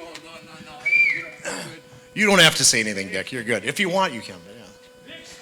Congratulations. Congratulations. I'll have you stand right over here. They're going to get pictures. And I'm going to present Dick with a state citation from actually myself and Senator Stachel as well, who could not be here tonight. But I'll read through this, and it's fairly short. I try to be brief in these, but it could be very long. And, you know, I'm going to say, I kind of forgot that one of the best parts of my job is all the exceptionally awesome, great people you get to meet. You know, of course, we like to focus on those that are kind of a pain in the butt and not desirable, and Dick's anything but that, so he's not one of those, but we really honestly, sincerely get to deal with some very great people. And Dick has been a tremendous supporter of our cause, the conservative cause in St. Croix County for a very, very long time. So with that, I'll read the citation here. Whereas Dick Pearson has dedicated his life to the betterment, the campaign process, and candidate preparation in St. Croix County. And whereas Dick Pearson, through exemplary servant leadership, taught others how to serve their county and state. And whereas, through his personal efforts, Dick Pearson ensured quality candidates were elected to serve St. Croix County, establishing better representation at the county and state levels. We were doing pretty good until you got to me, I guess, Dick, but that's another one. But whereas Dick Pearson continues to serve in St. Croix County to better the political process in his home county, now therefore be it resolved The Wisconsin State Legislature, on the motion of Senator Rob Stachelt and Representative Clint Moses, do honor Mr. Pearson for his dedication and service to the betterment of the political process in St. Croix County. Thank you. And then, you want to say anything or not? Can I say a couple words? Yeah. And then I'll present you with a flag.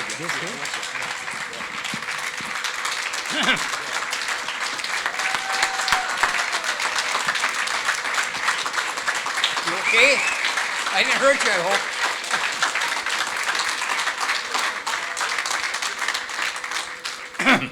Thank you very much.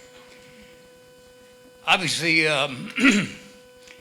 before I get into this, I think we all got to give Matt a big hand. I've never seen a harder working sign guy than this guy right here. He's all over the place.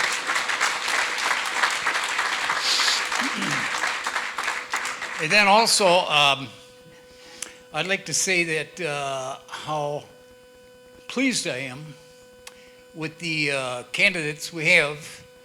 Start with Michaels and Ron Johnson, Tiffany, Moses, and the rest, Vladimir. I think we're going to do it. Hopefully we do. I don't want to bore you to death here. My kid said, "Dad, did you make a speech?" No, I didn't make a speech. Because there's so many things out there that that you could bring up. Inflation, immigration, the border. But to me, the most important thing, and I go back when I was a kid with the President Roosevelt, how things have changed, and not for the better. Now, this is not for me, not for you.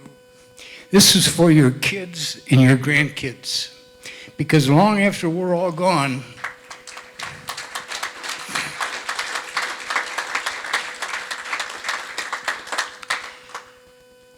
they will not be able to live, come up, if you will, in the same kind of an environment that we were brought up in. You're going to be controlled. You're going to be tell you when you can, when you can't. It's like I wear signs on my shirts, my hat, my cars. Now my hearing, right, may not be what it used to be, but my eyesight is still pretty good. If I'm in a store or if I'm on the road, I can always distinguish with my eyesight if I'm getting this or if I'm getting that. So I can distinguish it. But I'm proud to be an American. What I see going on today is terrible. Terrible. And you got to stand up and fight. You got to let them know who the hell you are and what you stand for. And you don't back off. In 4 words, what I would tell the Republican candidates, there's 4 words. Dare to be bold. Quit going back on your heels. Become aggressive. I don't give a damn if you don't like what I say or not. Deal with it. We'll go from there. Thank you very much. By the way, if I may, one further thing. I'm very honored and humbled. It's hard to do that for me, humbled. But I think there's so many other people out here that deserve this so much more than I do. Matt, Diane Yoakum, Diane Keel, the whole bunch of you. I see a lot of people out here, I know. So I do appreciate it. I don't think, all I do, right, I provide locations and donations for the candidates. Thank you for listening to me. Hope I didn't bore you. We got to pose for pictures yet. We're not quite. All right. And then I wanted to make sure that we presented you with a flag that was flown over our state capitol. And I'm going to tell you, this is very special because our governor likes to fly all kinds of other flags over our capitol as well. So these are a little more harder to come by. And it doesn't have multiple colors. It doesn't say any BLM or anything like that on it. So it is an American flag that was flown over our state capitol. So we got to.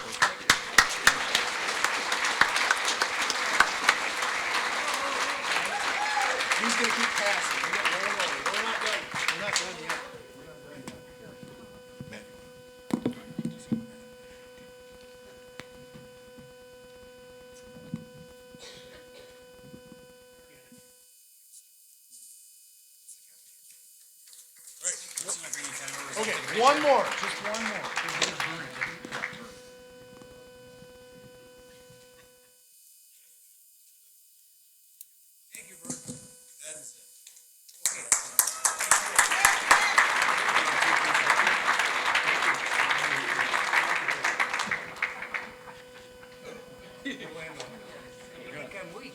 Oh no.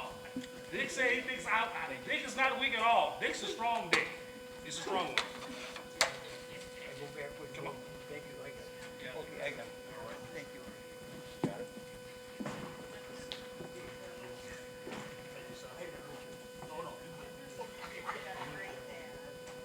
Thank you, guys.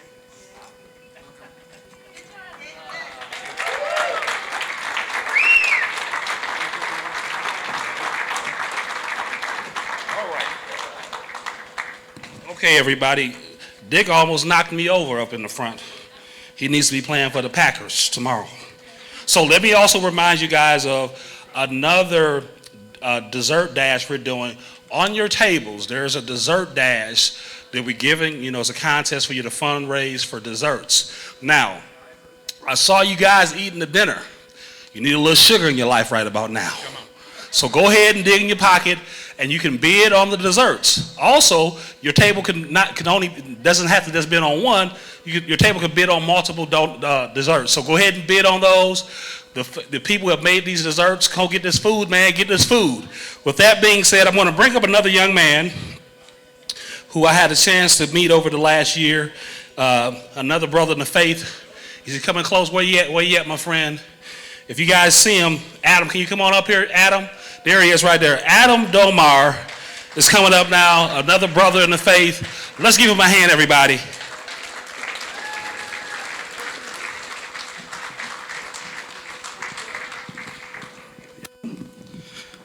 Thank you, Orlando. I appreciate it. And my name is Adam Dommeyer. I'm with Turning Point USA Faith. I work for Charlie Kirk. And I don't take that light. Thank you. I don't take that lightly. We are here to glorify no man and no one other than Jesus Christ. No one but him. No one. And so I want to make that abundantly clear, because the state of our nation right now is in turmoil. We all know that. We all know what the problems are. But the thing is that tonight we're going to hear some solutions later on in a panel discussion that we're going to have.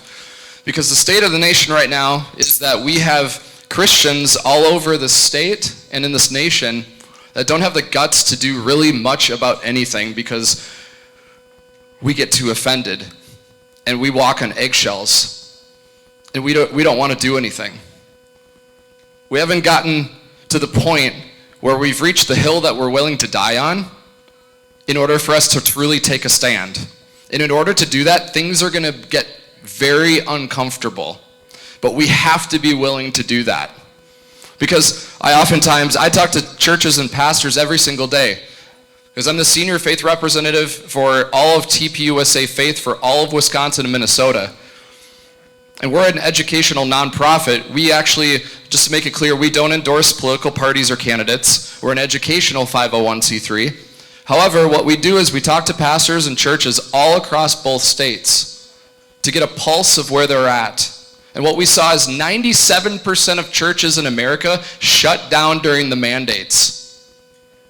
The radical left has already taken the military, the educational system, the entertainment industry, the media, but churches are the last area of hope that we can see stand up to help save this nation. But what did we see during the lockdowns over the past 2 years? Weak churches, weak pastors, and weak Christians. That season is done. Because everywhere I go, there are pastors who have spoken to me and said, I shut my church down during the mandates for 4 weeks because we legitimately thought that there were health concerns. They were unaware that the CDC and the NIH were lying to us the entire time, which they were, about the face masks, the vaccines, the boosters, you name it. It was all propaganda.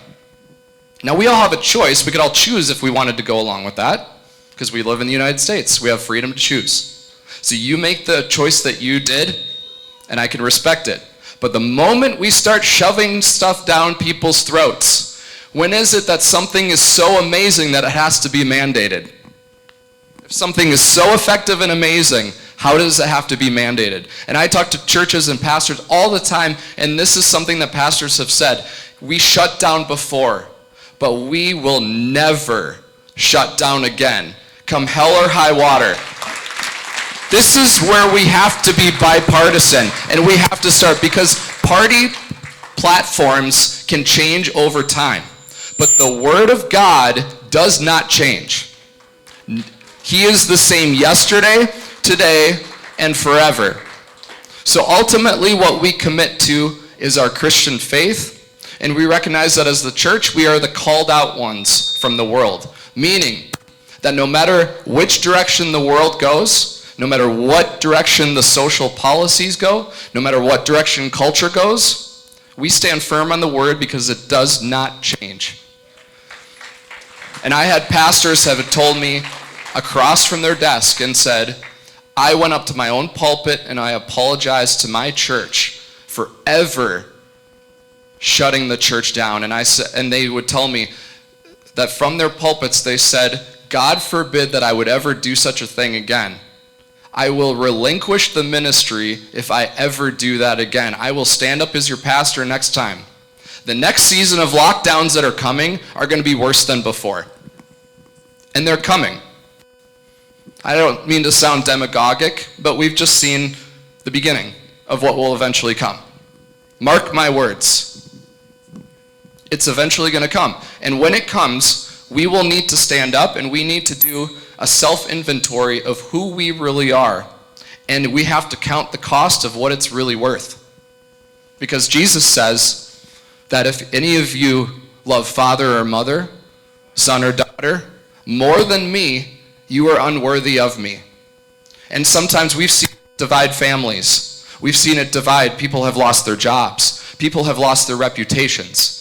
But the thing is that when this comes, when the persecution of the Christian church in the United States truly comes, are we willing to stand firm? And we have to ask ourselves tonight, are we ready for that to actually happen? Are we ready?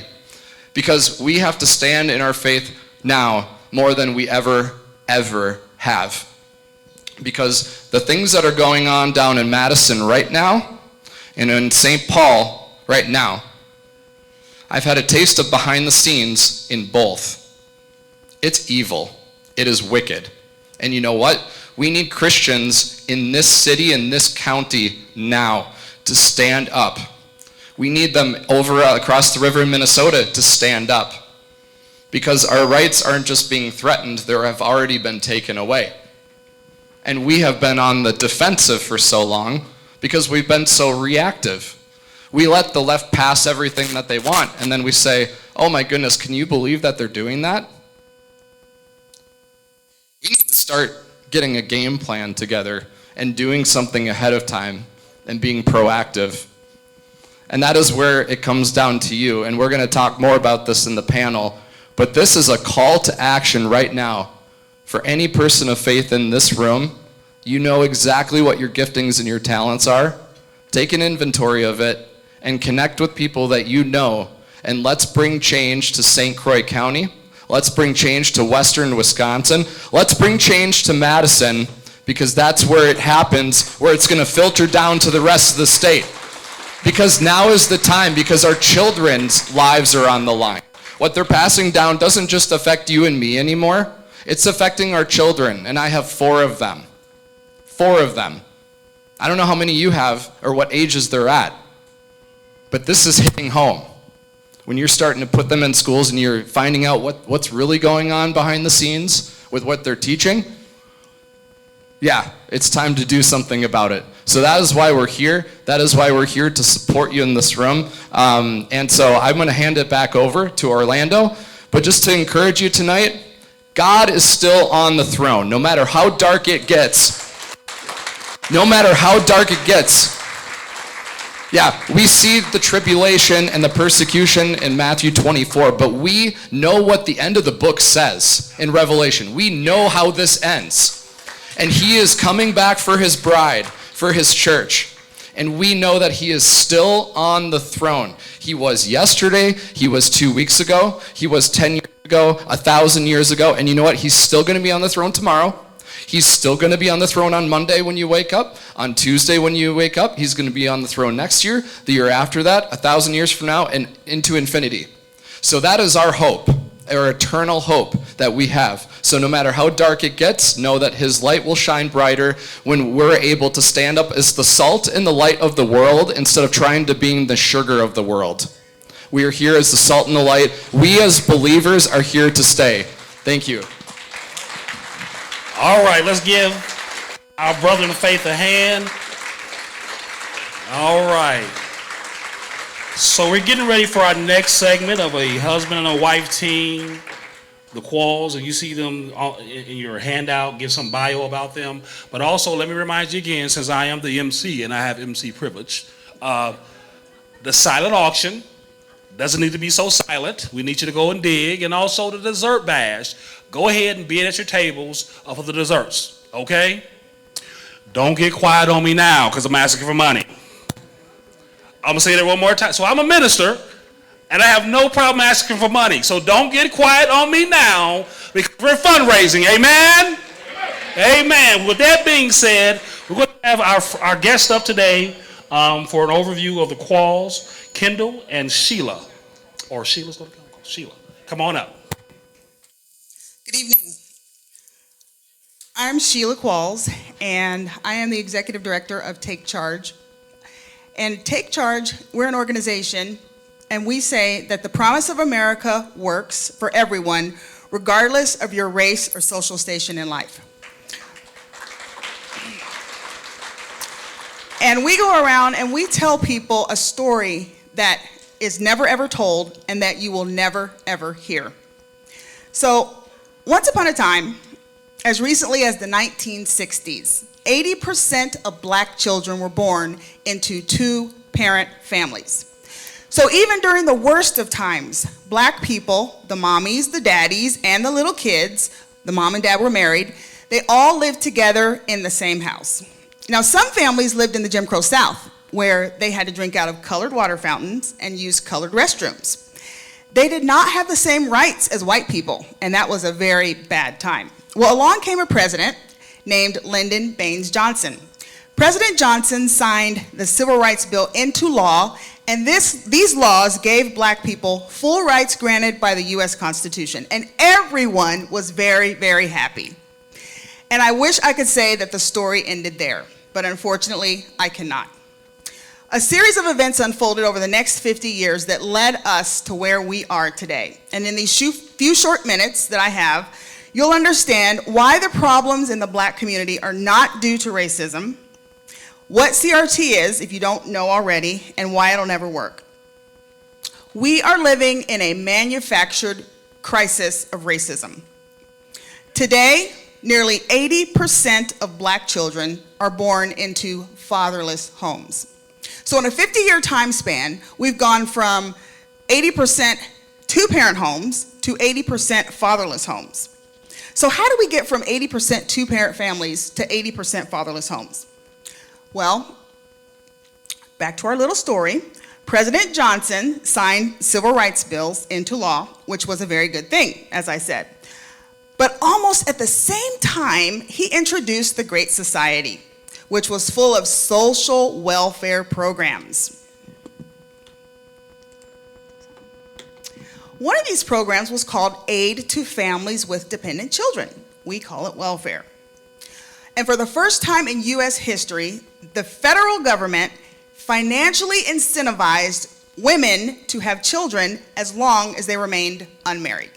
They said, we'll give you a home, we'll give you a stipend. We only have one rule, there's only one thing that you need to do. You cannot have a husband or a father in the house. In other words, you cannot be married.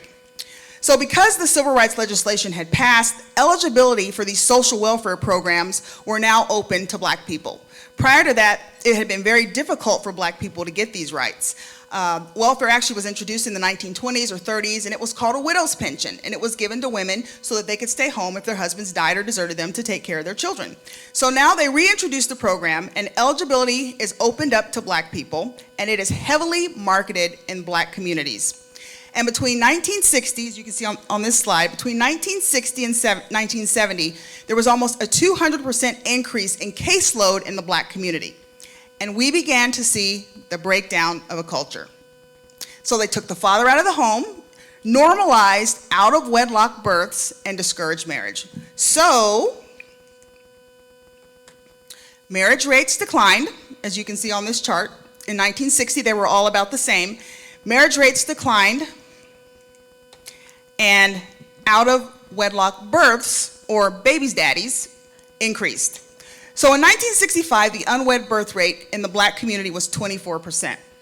And Daniel Patrick Moynihan, he was Secretary of Labor at that time, noticed this startling figure. 24% of black children are born out of wedlock. And he thought, oh no, this is going to be a problem. These kids are not going to be able to get along in our society. So he got busy and he wrote this report, which was called The Negro Family, A Case for National Attention. And his report basically said the black family in the urban ghettos is crumbling. We need to focus on family structure in the black community. They will never be able to achieve at the levels of other groups of people if we don't solve this problem. Black kids aren't socialized within the family, emotional needs are not met, they're not getting disciplined, and the habits that they need to become functioning citizens and for personality development, these habits are not being taught. Crime rates were up. Family disorganization, he summarized, among Negroes is the result of no fathers in the home, or the father not playing his role. And if we want to fix this, we need to get dads back in the home. They recognized that the government can never provide what a father can provide for his children. So all the circles in Washington, D.C. were in an uproar when Daniel Patrick Moynihan said this. And they said, Daniel Patrick Moynihan, you're a racist. Well, he didn't like the way that felt. And so he shut up. He sat down and he didn't talk about it anymore. Well, lo and behold, 50 years later, everything he said has come to fruition. Everything that he said. So, because now today we have the data on fatherless homes. We didn't have it 50 years ago, but now we do have the data on fatherless homes. I'm not going to read all of these, but children from fatherless homes are more likely to go to prison, commit a crime, more likely to become pregnant as a teenager, more likely to suffer obesity, and more likely to drop out of high school. So what happened to our culture? Well, we went from this to this after 50 years with no fathers in the home. So if we know the data on fatherless homes, we know that, and we know 80% of children, black children, are born into fatherless homes, why don't we start there? What's the problem? Well, we have leftists who have hitched their wagon to the plight of poor minorities, black people, and they are pushing for social change. And critical race theory is one of the tools that they're using in order to try to get this social change. They say that it's supposed to help black people, but we know that it really doesn't. Critical race theory is not a new civil rights movement, and it is not about equality. It teaches that your skin color is the most important thing about you. And if you are white, you are a racist. And if you are black, you are a victim. Critical race theory comes straight from critical theory, which comes from Marxist ideology, which comes straight from the Communist Manifesto. And they say it's going to level the playing field for all of our kids. Nothing will level the playing field like having a father in the home. Nothing. So right now, critical race theory is in our government, it's in our corporations, it's in our churches, it's in our schools. And they use these little words to describe it, these harmless little words like equity and inclusion And so these words sound nice, and so if you speak out against them and say, I don't think that's such a good idea, you look like there's something wrong with you. I mean, who's not for equity and inclusion? But they are not speaking the same language that we are speaking. If you say you're against anti-racism, what does that make you? It makes you a racist, absolutely. And these are just some of the code words that they use for critical race theory. They never call it critical race theory. It's not a curriculum. That's why they say, well, we're not teaching it in our schools. It is in our schools, every single one of our schools. It's not a curriculum. There's no textbook. It's a philosophy. It is a world view, and it is woven throughout the curriculum. So in schools all across the country, they are doing things like abolishing traditional letter grades, because we all know that traditional letter grades are linked to dominant white culture. They're not requiring black kids to turn in their assignments on time. They are lowering standards so they can artificially achieve. They don't discipline black kids in some schools. This is the soft bigotry of low or no expectations. No one is denying the past. No one is denying the past. We know we have a history of racism in America. We all know that. But that's our history. That's in the past. And it is not the norm today, and it is not the cause of all of the disparities that we see today, because we live in the least racist time in our country's history.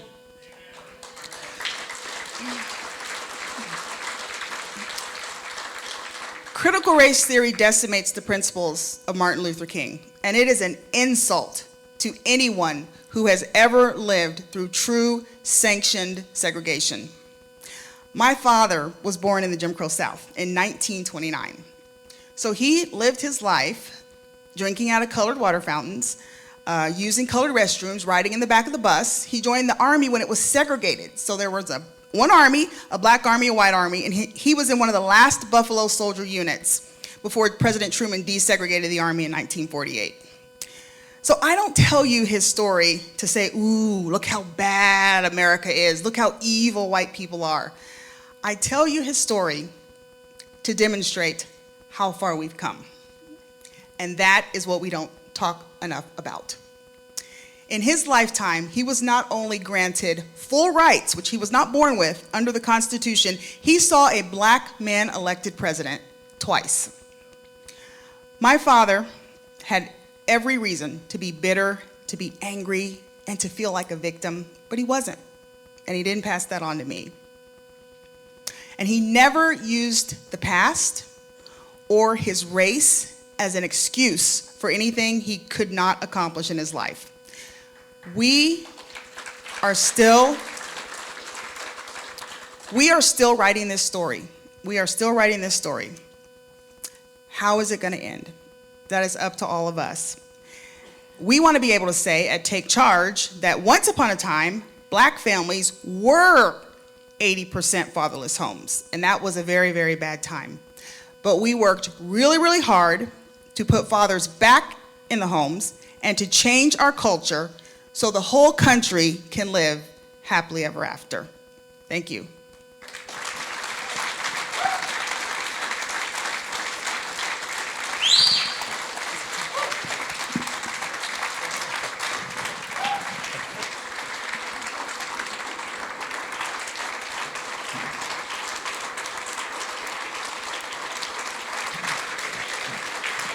All right.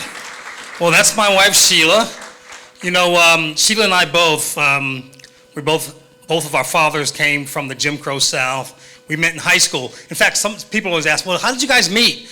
Well, I tell people, well, I took Sheila to the prom, and I had, in fact, a good friend of mine wanted to take Sheila to the prom, and he asked me if I would ask Sheila for him. And instead, he was really shy, lanky, he was really tall and shy. So I said, yeah, I'll ask, Sheila for you. And I went to Sheila, I said, look, Cedric wants to take you to the prom. He's a really good guy. Would you consider going? And she said, well, no, tell him no, I appreciate it. But because Cedric was a really good friend, I had to give it a second chance. So I said, look, Sheila, Cedric drives a Ford Mustang GT. You're going to get there fast. She said, no, I don't think so, but I tell them I like them, I appreciate it, but no thank you. So at that point, I felt like I fulfilled my fiduciary responsibilities. And I stepped out of that role. I said, well, Sheila, a little birdie told me that you're free for the prom. And just like Paul Harvey used to say, now you know the rest of the story. So listen, we tell this critical race theory story all over the state of Minnesota. After doing it for a year and a half, I got a lot of people ask me to run for office. And I was this close away to being the endorsed candidate for the Republican governor of the state of Minnesota. We just missed it. It's fine. I'm supporting the candidate that won, Scott Jensen, because I want to give an example. The Republican Party need to fight harder against the Democrats than we do ourselves, okay? And so I thank you guys, thank you St. Croix for inviting us, and let me just take you through this real quick so we can get through. Here's the thing I want to make sure you guys understand about critical race theory. They're using the racial disparities to drive their agenda.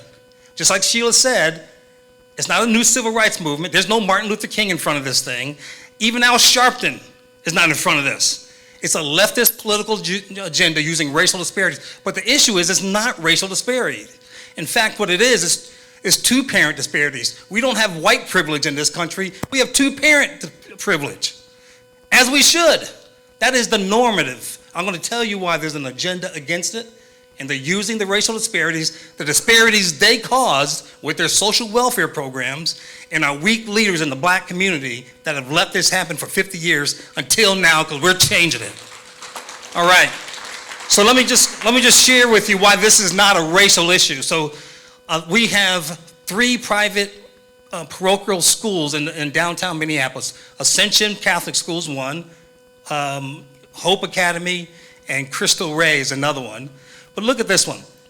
They want to tell you that, oh, well, at least those are cherry-picked kids. They cherry-pick them out of the public schools. No, they don't. There's this one right here. This middle column here is free or reduced lunch. Ascension math, 80% of the kids are performing at their grade level for math, 55% for reading. Every one of these others in public schools for reduced lunch and everything else is 24%, 35%. Well, here's one school, 7.7% at math. So here's the thing. The disparities are not racial. These kids can perform if you hold them to the discipline standards, behavioral standards they need to have, as well as the academic standards, because they perform at all of these parochial schools.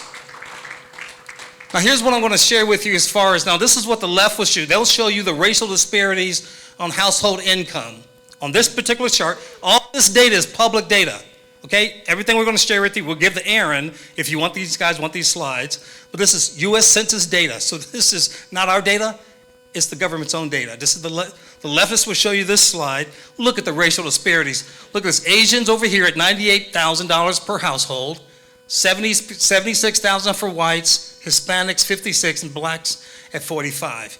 That's because the country is systemically racist. That's what they'll tell you. And it's a lie. Here, listen, the reason why Sheila and I are doing this, I'm a former Army officer. Guess what? I gave an oath to defend the Constitution against enemies, foreign and domestic, and it has no expiration date. Okay? Let me just say that. If this critical race theory was legitimate, if it helped black people, help the country, we were the first ones for it. But it's a lie from like Brandon Tatum says, from the pit of hell. Okay? We had Brandon Tatum speak at our gala a couple of weeks ago. Now I'm going to show you something that they'll never show you. There's a corresponding connection to household income. This gray bar is percentage of fatherless homes. Okay, I'm not talking divorce. I'm talking about this concept that makes civil rights leaders roll in their grave, baby daddies. Never heard of that, and that concept. White Americans at just under 30%, Hispanics 52%, blacks at 70%. There's a direct correlation to this, and the left does not want you to know it. They won't promote marriage. They won't make a connection to it. They'll just say that you're racist. You need to know the facts so you can be armed, so you can be bold. with facts, okay? All right, next one. Again, this was two-parent black family, married couples in black community, nearly 75% household income. This is 2017 data. That's not bad, okay? Here's 31,000 for fatherless home, for single moms raising kids, 31,000. They'll never split this data out. They don't want you to know that the nuclear family actually works, because they don't want to promote it. And look, I'm not a conspiracy theorist, but I'm going to tell you exactly why, because we have evidence. The reason why you don't see that 75,000 is because it only makes up 25% of the population. Okay? The lower number, the 31,000, is the dominant number, and it absorbs the bigger income numbers. Here's another one. Let's look at it in reverse. This percentage is, so these are single-parent families, so in the fatherless homes, white Americans, 22% poverty for people that are with the women raising kids alone. For black families, 35%, Hispanics, 37, nearly 38%. Again, fatherless homes, this ranks poverty. But what happens when you look at this with married families? This is like a boom. Look, we should be promoting. In fact, the problem we have, I can tell you Minnesota, I don't know what it is in Wisconsin, but in Minnesota, we give people that apply for government assistance $31,000 a year. $31,000. The next nearest state to that number is Illinois at $19,000. If Sheila and I, if we filed taxes as if we were living together, we would have a financial incentive to file separately and live together than if we were married. Our government needs to start incentivizing the right behaviors that undergird the foundation of our country, not undermine it. Okay, that's the problem we have. All right, as I mentioned, I'm going to wind this down and hurry so we can go to the panel. There is an agenda against the nuclear family. You see it happening being executed in our schools, but here's something we have evidence of. So this organization, they're called the National Council of Family Relations. They hired 2 PhD professors to actually give an educational series. So if you're a dentist or a doctor, every year you have to take continuing credit hours to keep your license active. Same thing if you're a counselor for family counselors, or if you have a PhD in counseling. These 2 ladies came in, and basically what they said about the nuclear family, like white privilege, family privilege is an unacknowledged and unearned benefit. Family privilege is a structural mechanism hidden within our white supremacist society that creates systemic barriers to equal opportunity and justice for all families. They're trying to convince your kids, your grandkids, that the nuclear family is an unfair structure. Hello, it's been a basic building block for every civilization known to man from the beginning of time. We have an agenda here that's against this, all right? This is evidence. Here's the last thing I want to tell you. All of this is happening while this is the entire state of Minnesota, and this was before COVID. All of this is happening while our scores, standardized testing scores, are declining. And this is something that includes Wisconsin. First time in American history, we have more people on staff in education, more people that are not teaching on staff than teachers. These poor teachers, they get crumbs when it comes to the raises that they get through your state. I'm going to end with this, guys. Look, when this thing came in our communities, critical race theory or social emotional learning, whatever they wanted to call it, they never had a town hall to tell you that it was coming. And this is what we were doing because they found something that was better. They just did it and they shoved it down your throat and told you to sit down and shut up and go home. I've been in the private sector my entire life, other than 5 years that I served. And whenever we did something on a national scale, we did a pilot. We did a small feasibility study so it would inform us what we could expect if we did something national. All you have to do is say, if this is so good, show us the evidence, show us the science, show us the data. Show me your feasibility or pilot. They have none. This is a social experiment on your children, on your grandchildren, and the time to stop is now. I'm going to end with this, ladies and gentlemen. We got to remember the last line of our national anthem, land of the free, home of the brave. And it's high time we start acting like it. Thank you. Let's get this panel started. What do y'all think? Yeah, the end is near. Okay. Okay. Okay. Got it. All right, here's what I want you guys to do. Everybody pay attention up here. All right. I want you guys to do everything I do. Ready? 1, 2, 3. All right, okay, you got it. 1, 2, 3. 1, 2, 3. 1, 2, 3. Oh, come on, y'all. I've even done this before for some of you guys. Like, he's gonna get you. He's gonna get you. All right, ready? 1, 2, 3. 1, 2, 3. 1, 2, 3. 1, 2, 3. Ooh. Let's try it just one more time. Ready? 1, 2, 3. 1, 2, 3. 1, 2, 3. 1, 2, 3. Do you know what the significance of that is? When we're all on the same page, we can get loud, we can have a voice, and we can make a difference. I want everybody to do me a favor and give a hand for Sheila and Kendall. Everybody give them a hand. Everybody give Greg a hand. Woo! Everybody give Adam a hand. So my name is Mike, and I am the host of the Mike is Always Right podcast, and I always tell people, Mike is not always correct. You ask my beautiful wife back there of 20 years, Jessica, I love you, sweetheart. If you ever get the chance to say good things about your wife in a group of more than 100 people and you don't take it, you're a fool. I'm just saying. I'm not always correct, but any way I answer something, my mindset is to the right. My mindset is conservative. My mindset will always be freedom. So we're going to talk about the most important thing we have, and that is our children. Come on. Come on. Everybody say, it's about our kids. Ooh, y'all got to say it louder than that. Come on, it's late, but we can do this. It's about our kids. So we're going to lead a panel discussion on the 3 different things that are affecting our children. We're going to talk with these experts about what we can do as a people. Politicians are great. We had some great politicians in here, did we not? We had some strong people in here, did we not? Yeah, come on, you can give them a hand. We had some people who are ready to fight.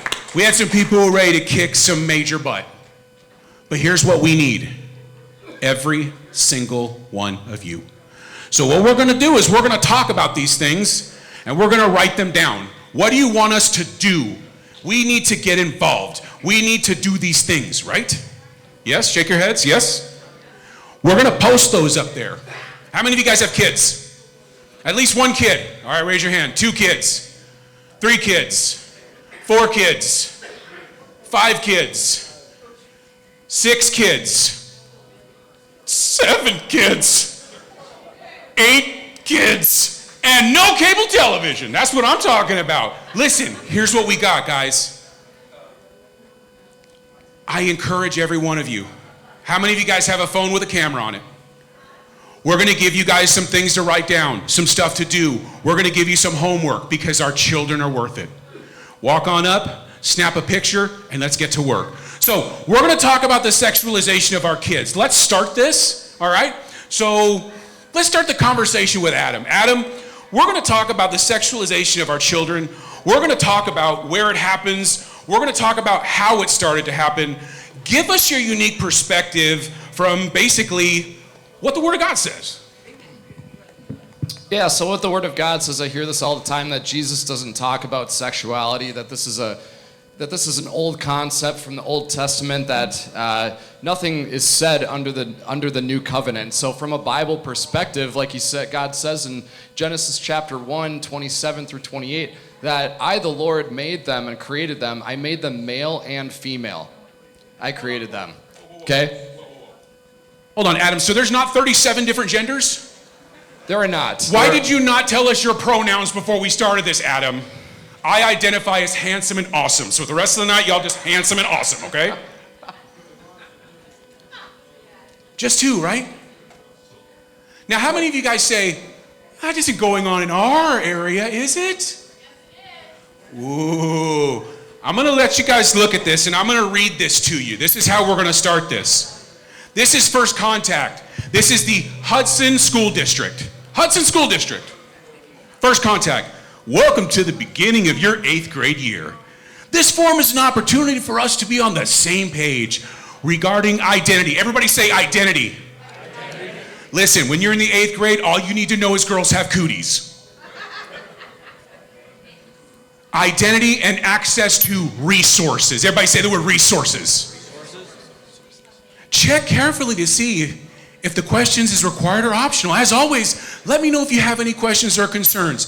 This should take, maybe 7 minutes to complete. Here's the kicker.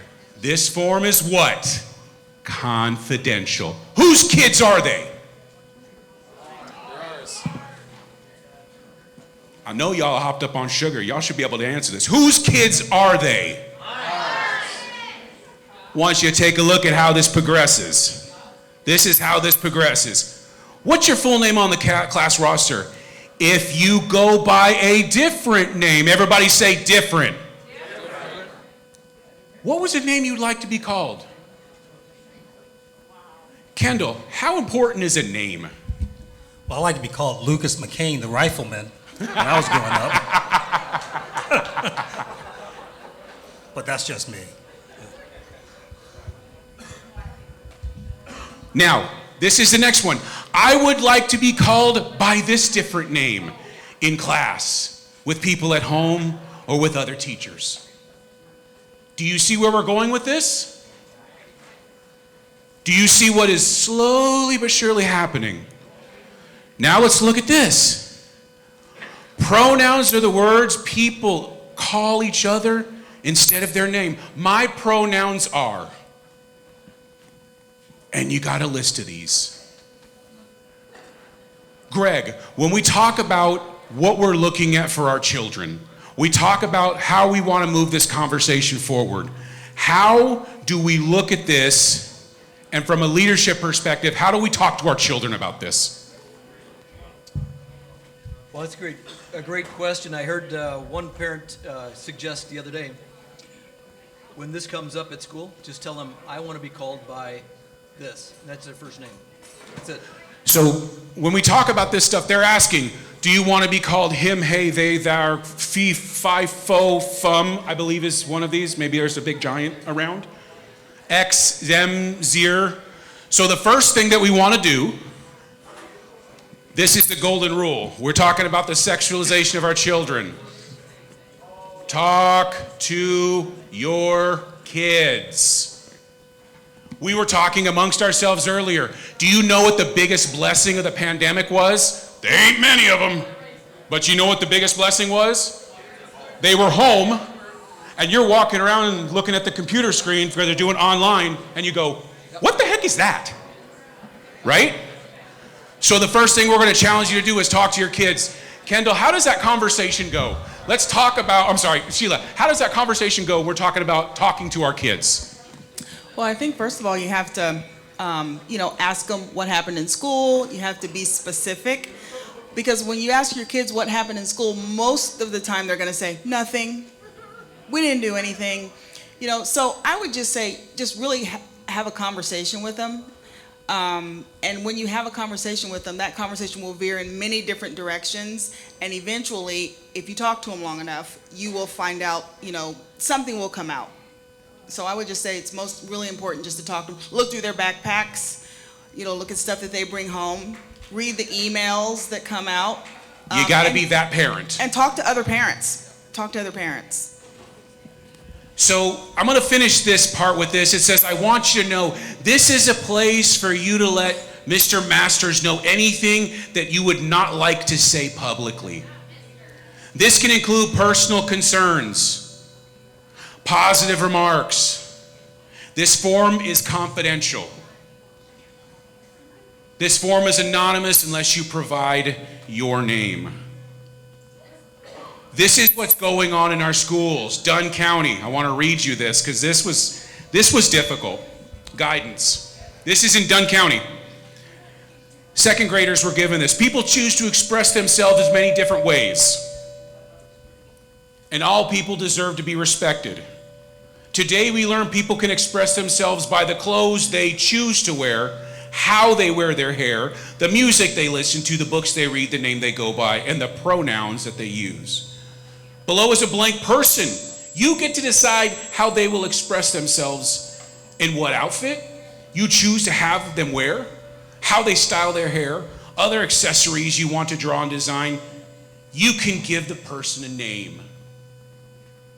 So now it's no longer, this is what your parents named you.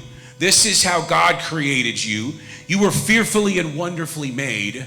Now, that's your choice. Does any of that make sense? Does any of that sound like it's anything that we want or need?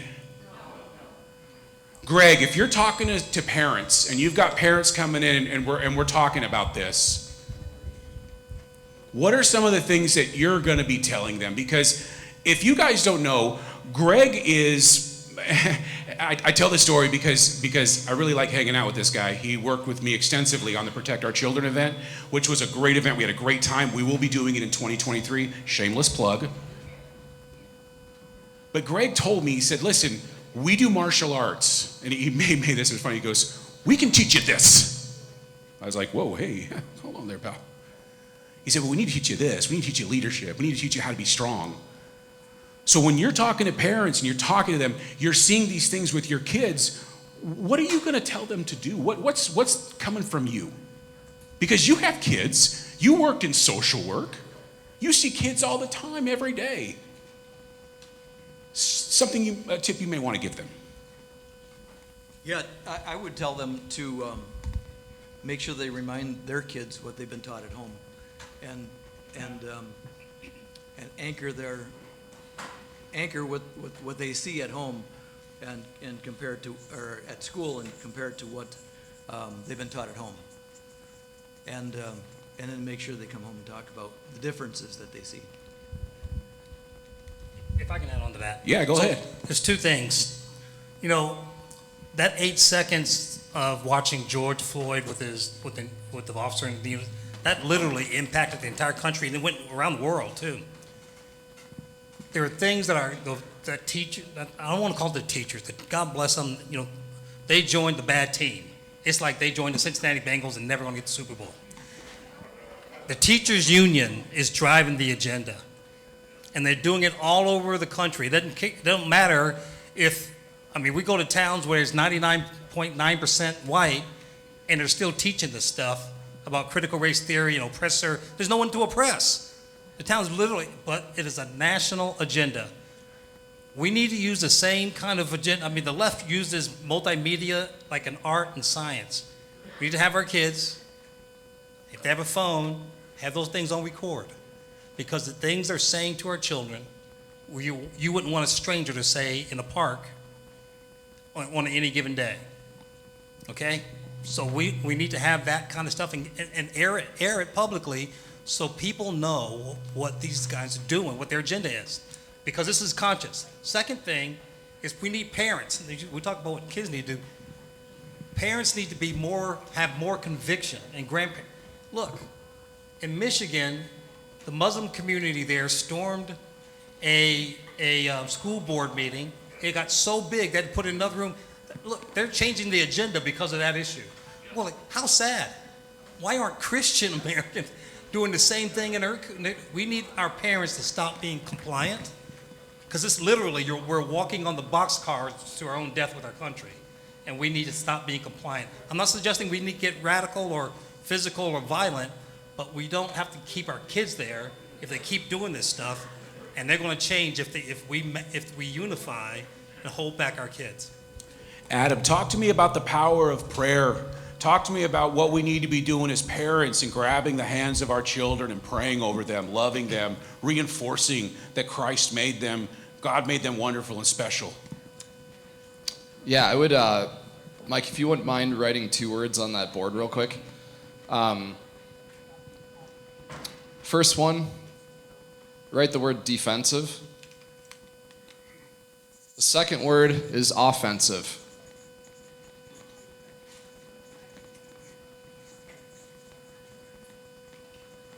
Now cross out the word, put a line through defensive, and circle offensive. This is what we as Christians and as conservatives, and I say Christians first because I'm a Christian before I'm anything else. It is because of the Word of God and what the Word says. Therefore, I look at the different proponents of what a certain party says, and if it lines up the Word, then I line up with it, not the other way around.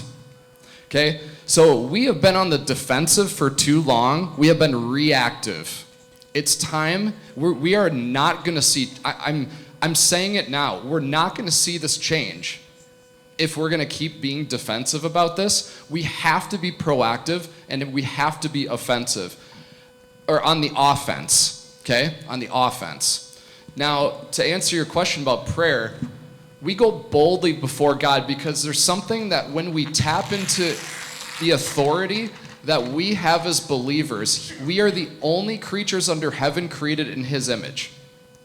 That means that He gave us the authority to use to speak with our mouths forth over our children. They are our legal children, and because of that, we have that access to speak over them what we want to see happen. And we have to start getting bold with that. We have to start getting radical with our prayers over our children. We have to bless them. Because children, a lot of their identity is in their father. And the thing about it is because we have our Heavenly Father, and He loves us. There's churches right now that even tear that rhetoric apart, and they say, no, it's our Heavenly Mother. They say there's Lutheran churches all across the country. And I can say this because I was raised Lutheran. Numerous churches now that just strip that away. They even say that Jesus was transgender. There's a lot of blasphemous things that some churches are starting to teach, but I don't rabbit trail on that. I circled that back to say that our kids are that important that we have to be able to stand up for this. To the point when we need to start, we have to start taking over school boards. We have to start getting into what emails are being sent, getting into the actual curriculum that's going into the classrooms, pressing the teachers during parent-teacher conferences. I did this with my own daughter when last year when my daughter's first grade teacher said, I pressed him on a curriculum that I looked up through the Minnesota Department of Education. He was not teaching my first grade daughter's class American history. It was required. And he said, we're teaching Egyptian history instead. And I said, I have a problem with that. We're going to have a conversation at the school board. So it's up to you as parents to dig in because, and a lot of the stuff my daughter, like you said, talk to your kids about it because they're going to start telling you more and more over time. Dig into it and press these teachers because there is an agenda there that they have that they get from the top down that they are going to sift into it. You need to be able to intercede for your children. And I don't know what denomination of Christianity you grew up in. I grew up in Lutheran when they said no speaking in tongues, no gifts of the Spirit, and anything like that. When I got saved and set free in the past, my prayer life is not the same. And you have to take authority over your children. You need to pray over them in the Holy Spirit. And you need to start declaring things over your kids because they're walking into the face of evil every time they're coming into their classroom in the morning. Every time they go out there. So you as a parent can take that authority over your children to protect them.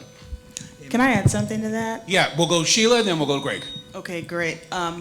He said go on the offense. And what I'm going to say is going to sound really radical, but I think that public school is not the place for your kids. It's not the place for your kids. And I know that there are many parents who, say, well, I can't homeschool or I can't afford private school. You know what? It's not going to change what they're doing in our schools. But if, 1,000, 2,000, 5,000 people took their kids out of school and no kids showed up, what if you said, hey, you know what, we're going to organize the parents and we're going to say, you know what, at John Brown Elementary School, we're going to stop sending our kids to school. You don't have to do it citywide. We're going to stop sending our kids to school at this one elementary school. And if everybody, 90%, 80%, kept their children home, that would speak volumes, because that's the kind of stuff that they do. That's the kind of stuff. So we need to cancel public school and keep our kids home. Very, very interesting statistic out of Texas, I'll tell you this. 40% increase this year in homeschool. 40%. Greg. I'll add on to that.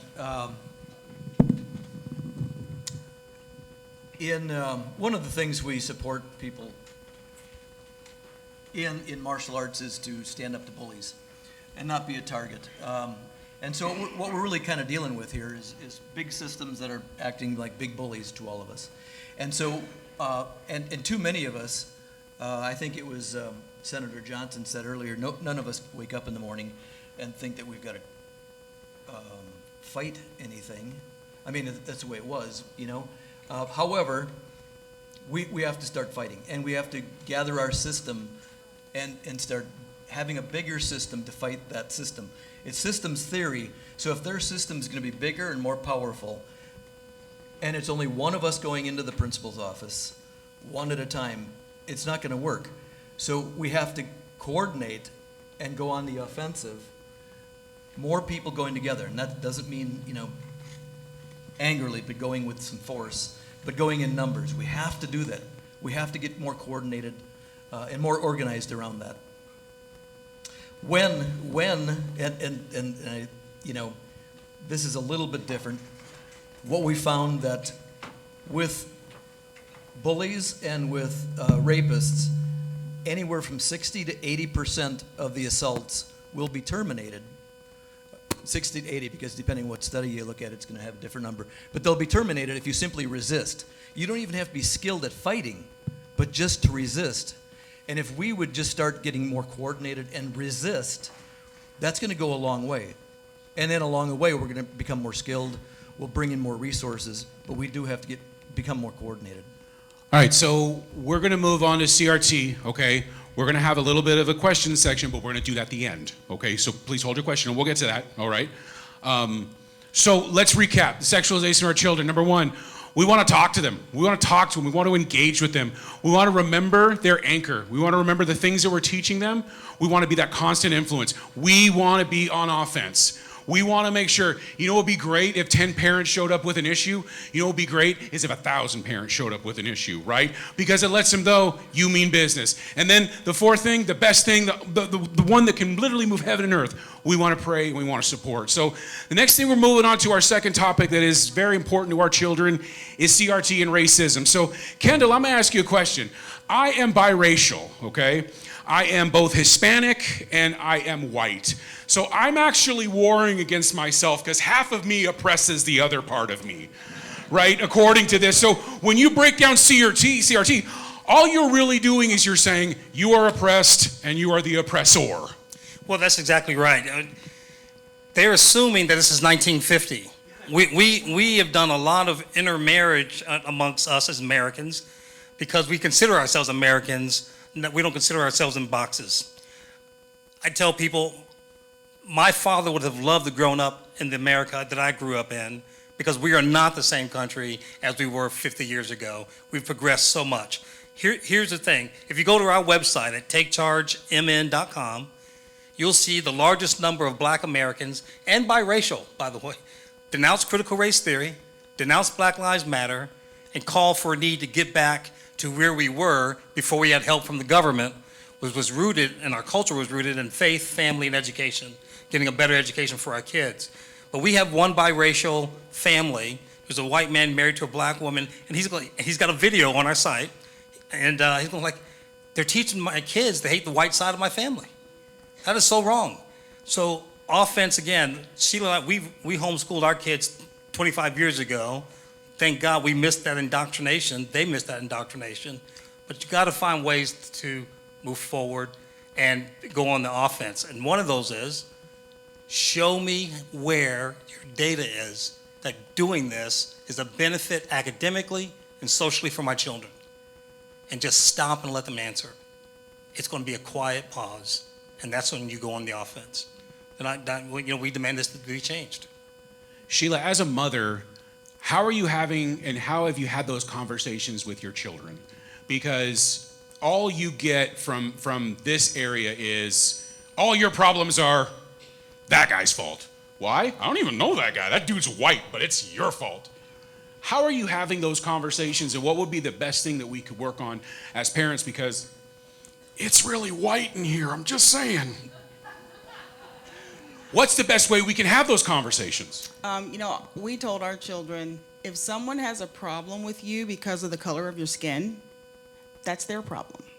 It's not your problem. And don't make it your problem. Because if you do, you're going to end up being the angry one. And so, you know what? I think it's really important that we stand up and say what we think. Because they're going to call you racist anyway. So it doesn't matter.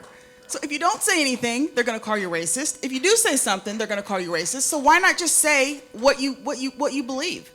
And teach your children to do the same thing. They've got to be able to stand up. So you guys help me with this one. Adam, this one will go to you. Red and yellow, black and white. Oh, come on, guys. Y'all went to Sunday school. Red and yellow, black and white. They are precious in his sight. From the God perspective, we're all made in his image. We're all made in his image in the book of Revelation.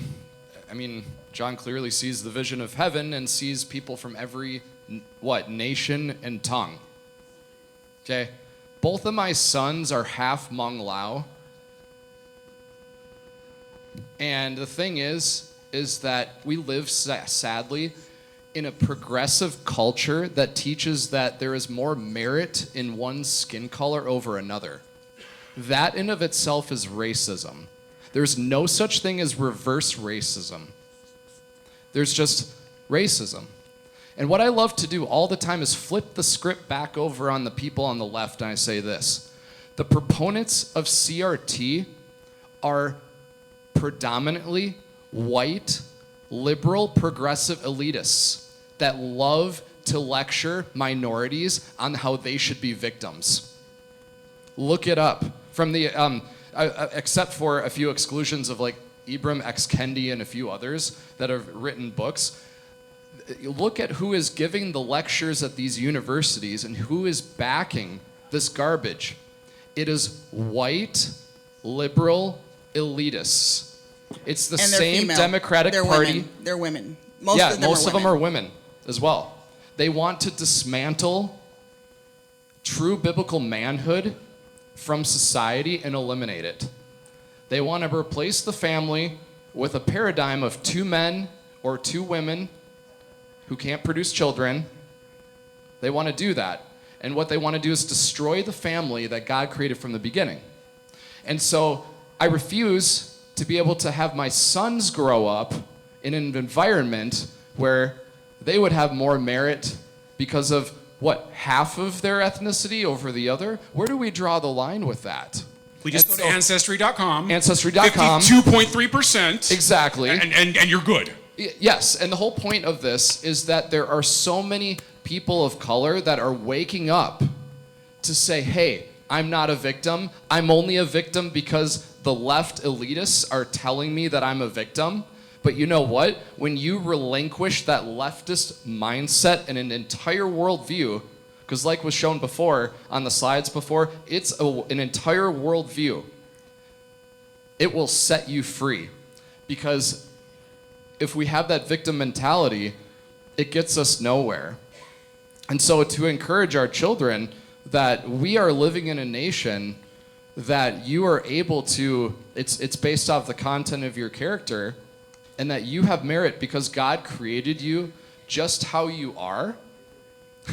That's an amazing thing for them to know, instead of being at school and being pitted against each other, where literally they want to label conservatives as racist, but you look at their own side, everything is about, it's race this, race that, race this. Now the NHL is too racist because they just did an inventory of the National Hockey League and found that 83% of the NHL is not diverse. So what do you need to do? Now, I got news for you. If the NHL is not diverse enough, the NBA isn't either. And I was denied because I wasn't black. No, I'm just not very tall and I'm very uncoordinated. So, there's that. Greg, when we talk about strength, okay? We talk about strength. We talk about how we teach our children to interact with others. We teach our kids how to respect others, right? And for their differences. You see somebody getting picked on. You see somebody that's being teased or bullied. What's the best thing we can do as parents to guide our children in those situations? Because I know they come up. I know you teach self-defense courses. I know you teach those things. And obviously we don't want little Chuck Norrises walking around, right? But we got to fight. And we got to use our voice. Talk to me about how we're going to do that. Well, for instance, in our classes, right away people learn how to use their voice. I don't care about the physical techniques. The body's going to come along for the ride, and that'll happen. But we teach people how to use their voice from age 3. Even if the adults are the parents are in class, then we're teaching the adults to access their voice as well. You got to start with that. That builds confidence. It's one of the things that takes the target off their back as far as the bully goes. And then they've got to support their friends. We talk about not letting your friend go into the battle by themselves. Make sure you stand with your friend. Pull them away if you need to, or stand up to the bully and we call it a personal fence, safety fence. Open your hands and just say, that's it. Stop. Yeah. That's enough. Yeah. So we practice that stuff in class. And to be bold enough to do that. And be bold enough to do that. And that only comes through practice. Yep. And getting comfortable with hearing your own voice. Yep, definitely. And I've got a coach. He says, make sure you raise your kids in a noisy home. I know that's crazy. I got kids too. But if they're conditioned to always be quiet, they will always be quiet. Yeah. So anyway, I think we as parents and even grandparents, even now, we can go forward and encourage a louder home. Yeah. I am a firm believer that bullies need a punch in the nose. That's what they need.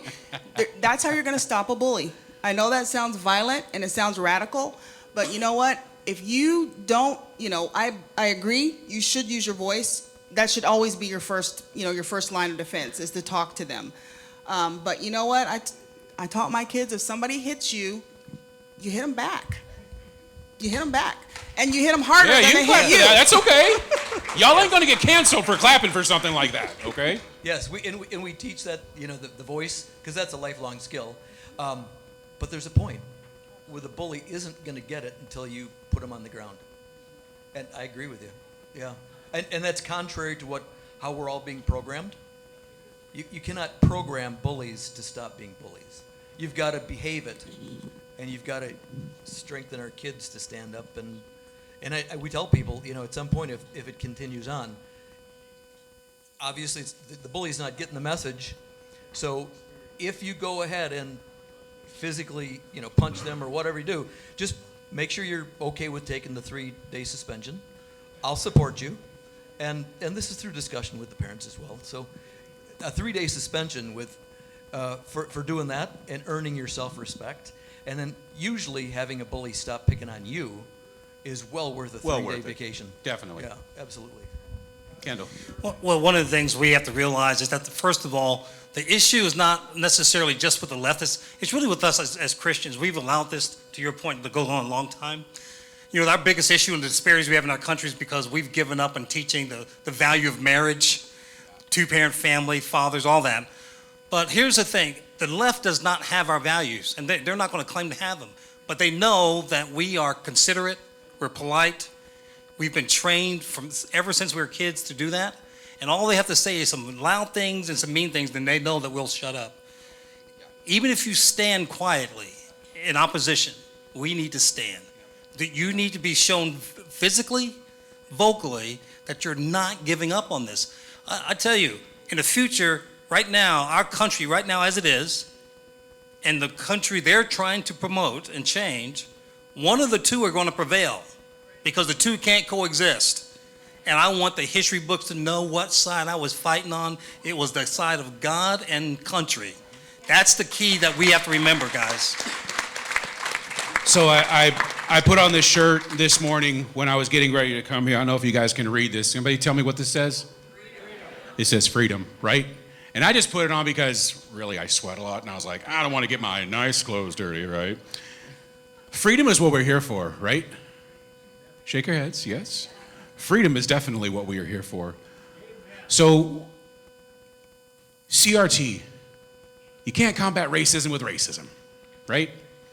Number one, it ain't the 50s anymore, guys, right? We're not living in that time. That was a bad time. We acknowledge it. We're not living there. And like Sheila said, it's their problem. If they're not going to like you because of the color of your skin or, you got a big head or funky hair or whatever, hey, that's their problem. Don't take it. Number three, don't take it. Stand up and use your voice. It's very important. And then number five, I'm going to put this in here. Get involved. Do you know the curriculum that your school is teaching? Do you go to the school board meetings? We have spring elections coming up, Chrissy. I see it. Come on. That's right. See? That's a mama bear that said, to hell with this. I'm going to take care of business. Who's running for these elections? Who's running for the school boards? How many of you guys will say, well, I can't really run for school board because of this? You got any money, honey? Let's start financing that. Let's get the word out. Let's get good, conservative, God-fearing people on these boards so we can flip this stuff and be done with this nonsense. Because just like what Kendall said, the two cannot coexist, y'all. The two cannot coexist. So, moving on to our last point, and we're going to bring this home. As we're worrying about pronouns, as we're worrying about which gender there is, because there's 47, 39 different genders right now, while we're worrying about how oppressed black people are, and we should give them reparations and all that, right? While we're worrying about that, guess what our kids are not excelling in? Reading, math, science, history. They're not being taught civics. They're not being taught American history, to Adam's point. Our children are failing because we're emphasizing that crap and we don't have enough hours in the day to get them ready to get a job. Read a study the other day, made me laugh, NYU University. 85 of the 126 students got together and they wanted their organic chemistry teacher let go. And the school did it. They let him go because organic chemistry is too hard. That's for people going into the medical field. How many of you guys want to go to a doctor and the doctor goes, well, hell, I ain't never seen this before. Man, wish I would have got a better grade in organic chemistry. Right? So not only are we not doing well, but what we're trying to do is we're trying to dumb it down.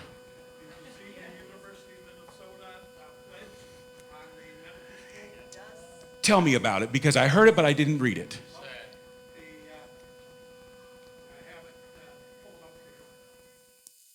They basically modified the Hippocratic Oath for that class in Minnesota, yes.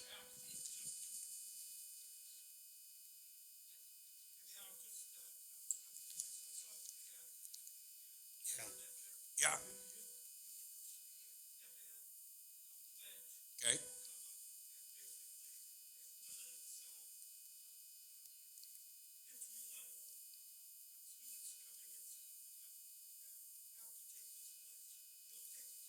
You're out. Right.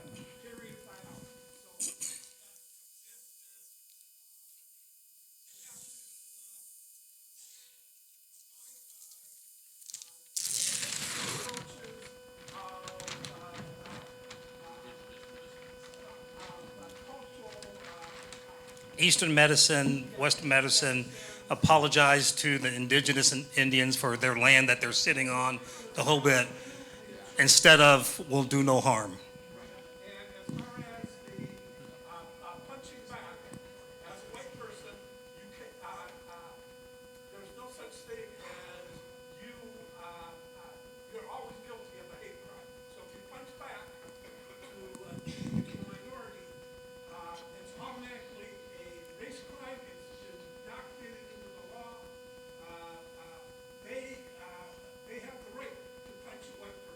But so what I'm going to do here is I'm going to gently push back on that, and let me tell you how I'm going to gently push back on that. We have district attorneys, we have an AG, right? And here's the thing: we have a sheriff, right? The law is the law, but I am gently pushing, and you're not letting me push.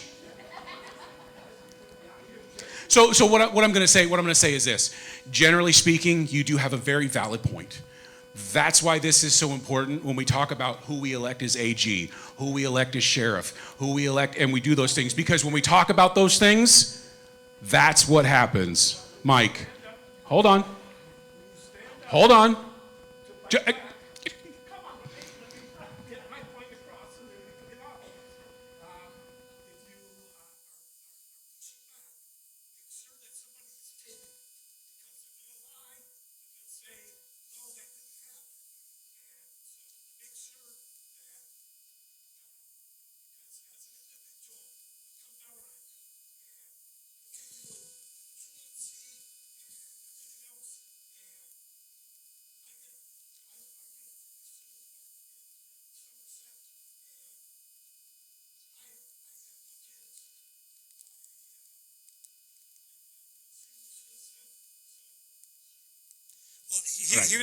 Mike, if I can, here's something I can do. Let me just say this. There's no greater enemy from the left than a heterosexual, Christian, white male.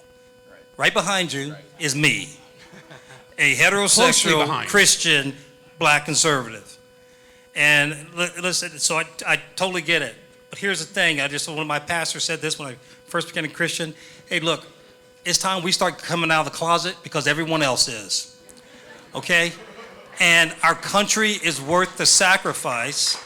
I'm willing to go to jail for standing. I'm not going to hit anyone. I'm not going to assault anyone. But I'm not going to let them railroad me into slavery. Listen, you know what? So this state was the birthplace of the Republican Party. It was early mentioned that fought against slavery. Standing here, right here, or sitting here, are descendants of those slaves that are standing and fighting for freedom right alongside the Republican Party. It's going to come. You're going to see this happening. The reason why they call things miracles is because it was almost lost and a miracle happened. We need faithful Christians, faithful people that love this country, to get actively involved. And if they send me, I want them to, because I'm going on a hunger strike. Now, as much as my wife say I won't last an hour, those are the things you got to do to get to galvanize the rest of Americans to come out and help support. That's what's. And you know the funny thing is they can't do any of that stuff if you bring your kids to homeschool. That's just kids being kids, right? Mom and dad can take care of that. Mike, go ahead. That's exactly my point. There is a solution to the question that you posed, right? Or the problem you posed. It's what these guys did. You homeschool your kids. You take them out of public schools. You advocate for charter schools. And if your kids are going to a medical school where they do what the University of Minnesota is doing, you encourage your kids, you teach your kids not to go there, and then you petition the Board of Regents or whatever is the governing board at the state level for the university system, and you can force that change. You can defund that. We can't do that. I don't got the money to do it. But you know what you don't have the money for? When your kid's 24, 25 years old, purple hair, can't understand which gender they are. Maybe they had a surgery, maybe they didn't. Maybe they're following Christ, maybe they're not. Can you afford that in the long run? Well, here's even worse. What we've seen on the campaign trail is that adult children no longer are talking to their parents or grandparents because they think they're racist, because the indoctrination these kids have gotten in these elite schools that their parents paid for. It is shameful. Literally, they don't want to have their grandkids around their parents because they think they're racist, because they supported Trump or they watch Fox News. Yeah, we've seen it, and it's not a one-off. The downstream cost of not taking care of your kids and teaching them leadership and critical thinking skills as children is the loss of the nuclear family. It's the loss of civil society when they're 25, 30, 40 years old. So let me ask you a question, and we're going to close out because I know it's late. I should have been in bed at least 2 hours ago. I got an 18-month-old, y'all. I got a 14-year-old, and I got an 18-month-old. Thank you, COVID, right? And I'm 43 years old, so freedom, that's what we need. Yeah. Will you please give a hand to these panelists?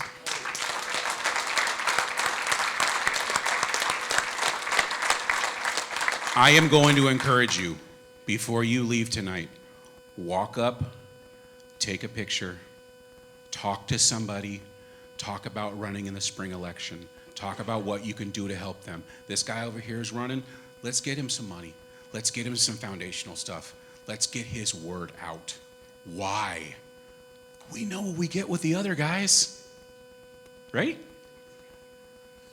If you don't walk out of here charged up, if you don't walk out of here ready to TCB, take care of business, if you're not ready to walk out of here on fire, what do they say? Your wood's wet. Let's bow our heads real quick. I can still do this. I got the Bible school behind me. Heavenly Father, we thank you for this day. We proclaim this to be the day that you have made. We're going to rejoice and we're going to be glad in it. God, we thank you for every child represented in our city, in our state, and in our country. Let us know that ultimately they belong to you. They don't even belong to us, God. They belong to you. You entrusted us to be stewards of them. And that is the greatest thing we will ever do with our lives. We ask for guidance. We ask for wisdom. We ask for strength. And we ask for fire. So that we can take care of our kids. So we can guide them, guard them, and govern them. We pray against the lies of CRT. We pray against the lies of racism. We pray against the lies of transgender and all of the horrible things that's being perpetrated against our children. The devil cannot reproduce. He can only recruit. Give us the strength that we need to win this fight, because it's never been more important than now. We give you honor, we give you praise for this time, and we thank you in Jesus' name. Everybody said, amen. So I don't know, Orlando, what's going on next, man? Where's Matt? Chairman's going to close out. Close out, brother. You can do it. So thank you all for a great night. Let's thank the chairman, thank St. Croix. And my message to you is very clear. Oh, there he is. Come on up, come on up. The chairman is here. Still here. Closing thoughts, Mr. Chairman. All right. Well, I will say a few words here, and then I'm going to have Orlando close it out here before we go home. Again, you've heard all night. I just really, really implore you guys, you can read my little bio thing in there, to go to your neighbors, take what you learned today, engage them, ask them questions, and let's not get too beat up on any one issue. Let's inspire people what made America great. And if you have to, go back to what the founding fathers said about this country. And if you feel like you're off course, that's how we get back on course. And that's the bottom line. So with that said, take this to your communities and let's get out that vote and let's win these races. Okay. Thank you very much to Orlando, to everybody else who put this event on. It was fantastic. I heard some really good takeaways. And I look forward to doing this again next year. And don't forget, we have Lincoln Day coming up, February 25th. Thank you to all our wonderful speakers. Again, take the packet home. Orlando? Okay. Thank you very much for coming. Drive safe. Have a good night.